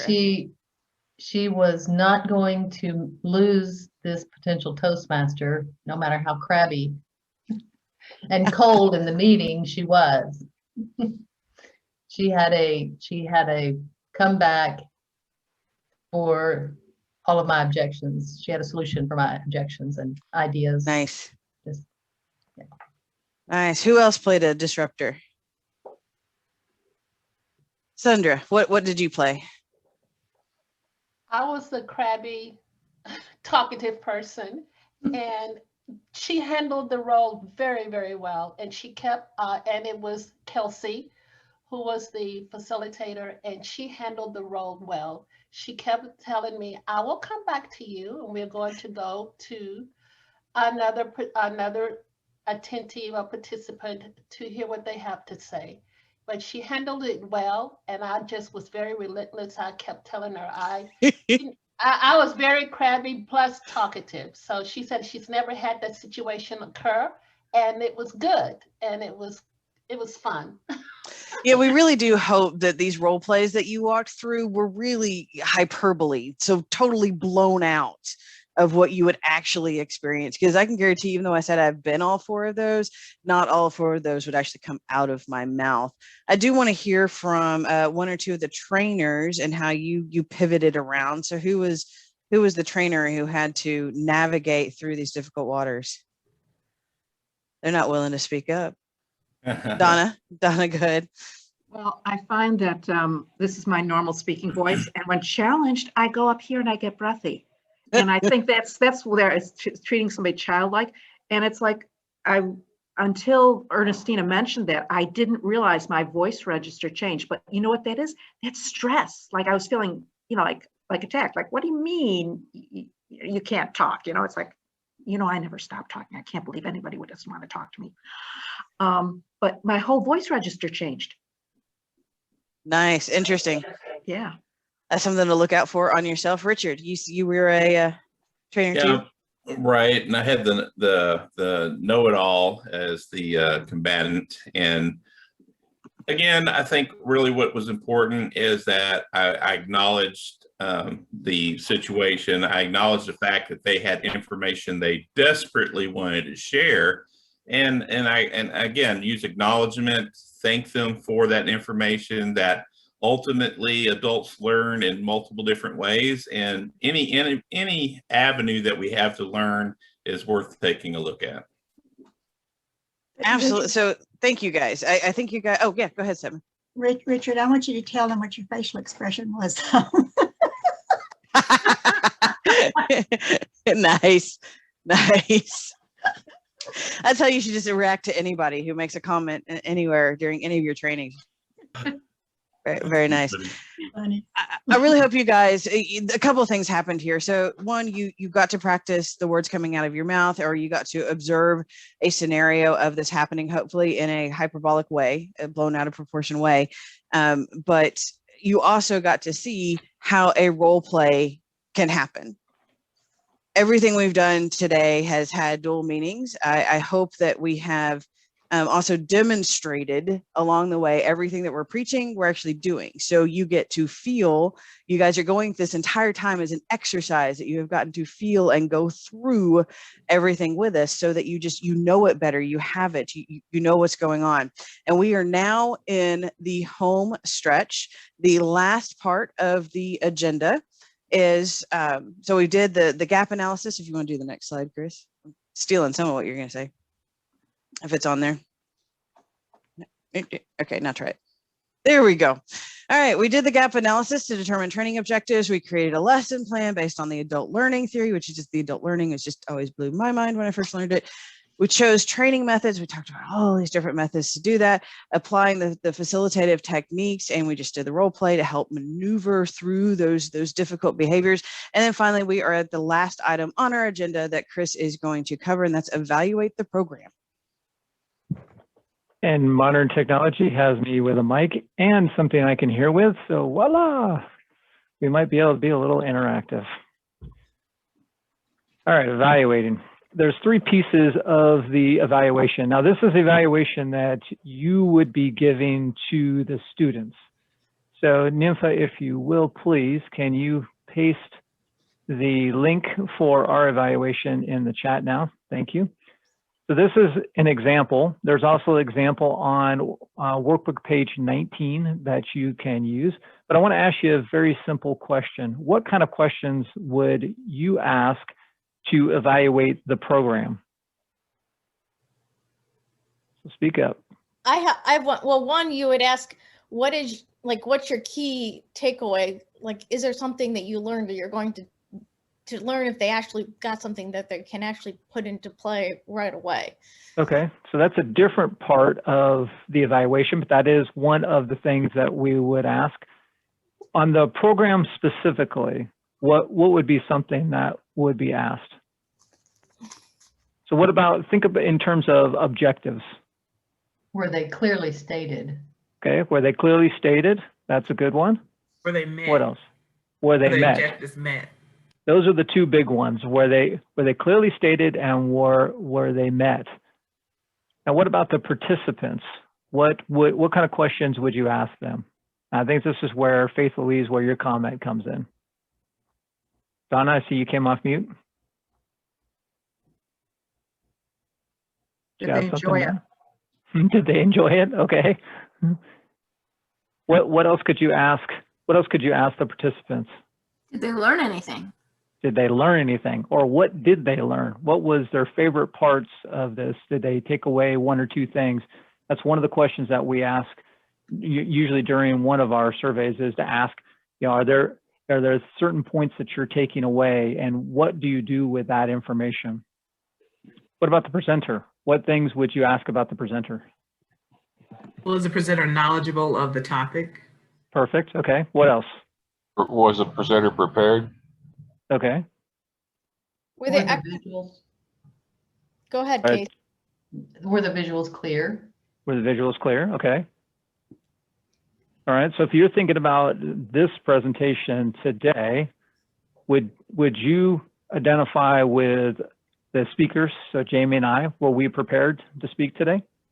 Yes. Yes. Yeah. Okay. I'm putting them a little bit on the spot, but I think you get the point of what I'm making, right? This is where it's really important for you to give feedback.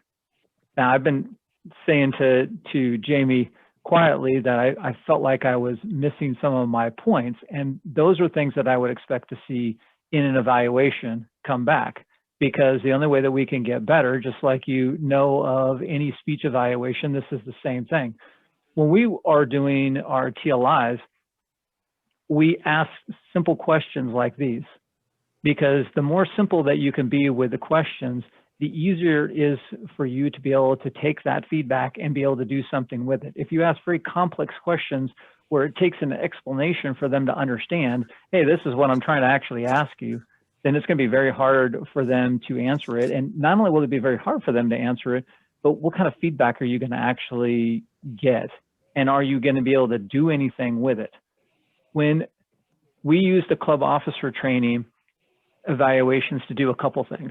So first, when you create the minute by minute that we create and the PowerPoints that we create for our general session, you're guessing a little bit about how the timing is going to be. And you're guessing on whether or not the material is going to be something that people gravitate to. Through evaluations, you can take that feedback and you can then turn that feedback into making a better presentation. So for those that may have gone to the very first time that the material is presented and the very last time that the material is presented, you probably notice some differences in between. And most people that attend multiple sessions will say you gave better examples or you used examples, because if you're listening, if the presenter's listening to what is being said during, especially if you're repeating this a number of times, then if you're listening to what the feedback is, then you can integrate that feedback right back into what the presentation is. So, and the participants' reaction part of it, the material itself, if the material is going over their head or not being explained, then you might redo a slide or redo a number of slides, or maybe even redo an exercise to make sure that you're being able to cover all those bases. Wait, hold on. So, Chris, you're saying that not only do you ask for the feedback, you do something about the feedback? Well, that's what we tell everybody. Yeah. So we ask for feedback, not just to have people do some busy work, but we actually improve our programs off of it? We actually improve our programs. Huh. I read every single evaluation that came through for every single TLI I've done since I was club growth director. Part of it was selfish because I wanted to be a better presenter, and the only way that I can be a better presenter is if people, thanks Kelsey, the only way that you can be a better presenter is to understand where you need to be better. And there was one statement that was made, and I'll even give Alan the credit for it. So Alan came to me one time after one of the training sessions, and he said, "You cover all the material, but you don't have any fluff." And I sat back for a moment, and I had no idea what to do with that. I had no idea how to take that information and be able to turn it into something that would then make me a better presenter.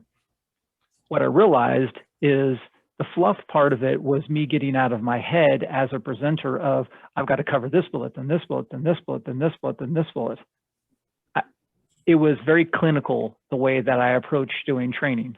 And as soon as I started to understand, well, okay, maybe if I just have a little fun with it, maybe if I just interact with people, maybe if I smile and act like I really do like this, because I do, then others will see that same thing. And so I started presenting in a little different way. But if I never got that feedback, then I would never know. So Jamie did talk about a lot of these things, so I won't cover them all in detail, but I would like it if someone could tell me one of the training methods. So someone come off mute and I'll call on you. Go ahead, Trey. I'm thinking of role playing because I learned something about role playing. You've got to make sure you've got the right number of people, because trying to do the talkative person with only 2 people is very difficult to role play. So you got to make sure you have the right number of people in a role play. Okay, role play was one of them. What about you, Lola? I say you came off mute. Demonstration. Demonstration, all right. What are the other 2? Exercise and case study. Exercise and case studies, perfect. All right, what about facilitative techniques?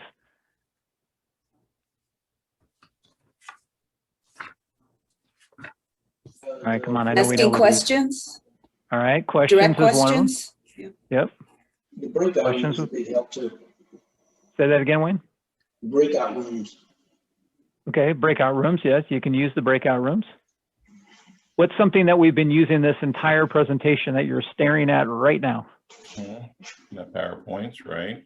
PowerPoint, right? Visual aids. Right. Right, and what about one other one? Feedback. Not the evaluation type of feedback, but feedback when people are interacting with you. And then the last thing we talked about was evaluate the program. And I think all of those things are very important pieces that you can have with it. But there's one thing that I'm leaving out that I think is equally important to all of this. What are you going to do with all of this data? I have asked that question at least 18 times, maybe even a little bit more, because I've done 18 TLIs, I think. So I know she was wondering where it came from. So I've asked that question a number of times. We've given you all this material. What are you going to do with it? Well, I'm going to give you a suggestion of what you can do with it. You can be a TLI trainer. And I bet there's someone on this call, Sandra, who's clapping right now, who would be very happy to hear from you. This information is important not just for you to be a TLI trainer. We are certainly setting you up to be able to give the members a quality presentation when they're getting trained. You can use this outside of that, but we would welcome the opportunity for you to be a TLI trainer. And I'm sure Marquita would be thankful in that effort just as well. And the last thing that I'm going to do today is another exercise which involves you, and I'm going to call on people because I just haven't called on anybody all day. I've been opening it up and giving you the opportunity to have that overhead question being given, but I really want to hear from particular people. So the exercise is, I plan to use the skills I learned today to what?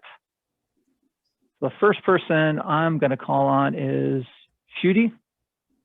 Are you there, sir? I'm here. All right. I plan to use the skills I learned today to. It just opened my mind on how the behind the scenes works for training. So I'm planning to use this within the context of my club, but in the future, if one day, if I feel that I'm ready to become a trainer, then this would be very helpful. It's like having a baby, man. You just do it. There's no perfect timing. There's no, you just do it, man. Very true point. To me, it's the same as getting into a leadership position. You could plan out exactly how and exactly when you're going to dive in, but until you actually do, then that's going to be the first moment that you understand how you can be better. Because if you're not doing it, then there's no way for you to get feedback. So that means that it's harder for you to understand how to be better if you're not actually getting that interaction between the two. Stella, how about you? Complete that sentence. To be a TLI trainer. Yeah, there you go. That's what I like to hear. All right. What about you, Dennis? Complete that sentence. I think Stella stole the words out of my mouth. To be a better TLI trainer. All right. How do you think you'll be a better TLI trainer as a result of this?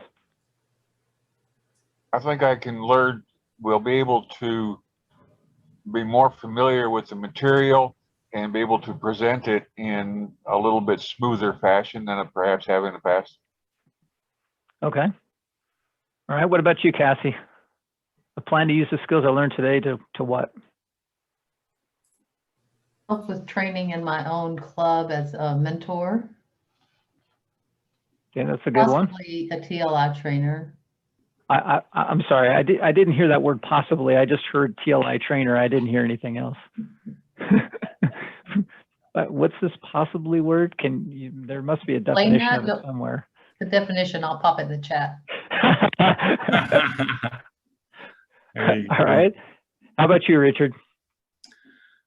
I plan on using the skills I learned today to better inform and take feedback from those that I do have in my training classes. I think it's very important to remember that any feedback can be used in a positive manner. Whether you perceive it as negative or positive, it is a learning experience. So that's what I plan on doing. And I think you made a really good point about feedback. Feedback is exactly that. You don't have to agree with it. You can, when you read something, you could think, well, I know I said that. They must not have heard it. What I've learned from getting feedback in that way is that if I said it and I'm getting it repeated back to me that I didn't say it, and there's multiple people that are saying that same thing, I probably did not say it effectively, and I may need to say it in a different way. So I think feedback is a great way of identifying that. How about you, Liz? I plan to use the skills I learned today to format a presentation I'm scheduled to give in June. Oh, good. All right. Setma, I know you've been dying to tell us how do you use these skills? I haven't been dying to, but I'll tell you.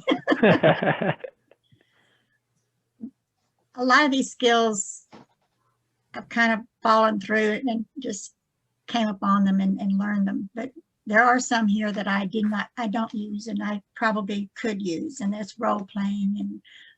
And the one thing I'm concerned about is our new members who have just come on Zoom. They haven't met in person. There is a gap. I'm going to say it. There's a gap in how they perceive what they can achieve in Toastmasters. And I think I can teach them by using these skills you taught me today. I can go back and use a few of them at my club to find out exactly where they are and what we can do to help train them to take over the officers' positions and take the district positions and come out and do things that are different to help make them a stronger Toastmaster and a better person, and let their growth be exponential. I love it. So you're going to do a little bit of gap analysis to understand how you can fill that gap for them. That's perfect. Yeah. Right. How about you, Sandra? What I plan to do is to become a better facilitator and hopefully be a much better TLI trainer and chairperson. And I need your help, ladies and gentlemen. I need you all as trainers. I really, really do. So that is, I had to put that plug in, and thank you for asking me. Thanks, Sandra. All right, Kelsey. Well, I've already agreed to do 3 dates on Sunday. So this is the first time that I'll be teaching for TLI, and like we've mentioned, I've done this before, but not for Toastmasters specific. So this kind of helped me plan scripts and wording and how I can use the basic PowerPoint or resources or slides or whatever that are provided by TLI and kind of tailor them to me and what I know, but then also open them up to other people and right. Keep it more Toastmaster specific. Very nice. Very nice. All right, Mary. I try to do that Alt A again. I don't know what's going on with me in that regard. But anyway, I plan to use the skills that I learned today to help Sandra out and become a TLI instructor. Yay. I like to hear that. What about you, Ninfa? I know you want to tell us what you learned. I do want to tell you what I learned. Actually, I learned a lot. This is the same type of training that we have been doing as a trio for a while now, and certainly this year specifically. But I very much enjoyed hearing the full training because this is the first time I've sat through this, and having the workbook handy and listening to the role play and the debrief has really made it sit with me of ways that we can keep our audience engaged and how we can move forward when we have a few of the difficult situations, which we don't generally have in Toastmasters, but it can happen from time to time. So using the ways to move forward for me, I think is going to be the biggest takeaway for me. All right. Ninfa and Marquita have gotten the behind the scenes view of all of this because as she mentioned, we have been using this to do all of the general sessions. I used it as club growth director and program quality director and as district director. So I've gotten good use out of this training. Marquita, I will end with you. What did you learn today that you plan to use? Wow, no pressure, right? So as you shared, although we have leveraged this, what was exciting for me was to hear the aha moments for everyone else. And to hear you be vulnerable and verbalize what you learn just opened up some other areas for me to really think about the impact in what we share and more importantly, how we share it. So to see or get the perspective from those receiving it, what I take from today is really being more intentional on pursuing engagement of others and doing that in a format that really captures more people in the room. All right, thank you very much, Marquita. So I hope that this has been a great use of your time. I hope these lessons are ones that you can take away. It sounds like just listening to what you're saying about how you're going to use the skills, sounds like it is something that was useful for you. I encourage you to fill out the evaluation. I can't underscore enough how much it will help. We're learning every day, so this is a good place to be able to do that. It is straight up 5:30. I will give Jamie a moment to say goodbye as well, but thank you very much for your attention all day, and go forth and train. Ninfa has just dropped the minute by minute in the chat. So that's what we've been teasing that you guys would get this entire time. So please take a look at that if that's what, and you can copy it, just save it as something new and put your information in there. I really appreciate your time and attention today. I love doing this. So please provide us that feedback. And I really hope you guys enjoyed today too. Hey, Jamie, Yeah. I got to Yes. tell you guys, Kim Story, who was supposed to be last year's conference chair, learned the minute by minute. Well, she's getting married in June. She's using the minute by minute to schedule her Yes. Yeah. entire wedding. These are transferable, right? These are. Yes. All right. Everybody. Thank you guys. Thank you. Have a good day. Hey guys. Thanks, guys. Good job. Thank you. That was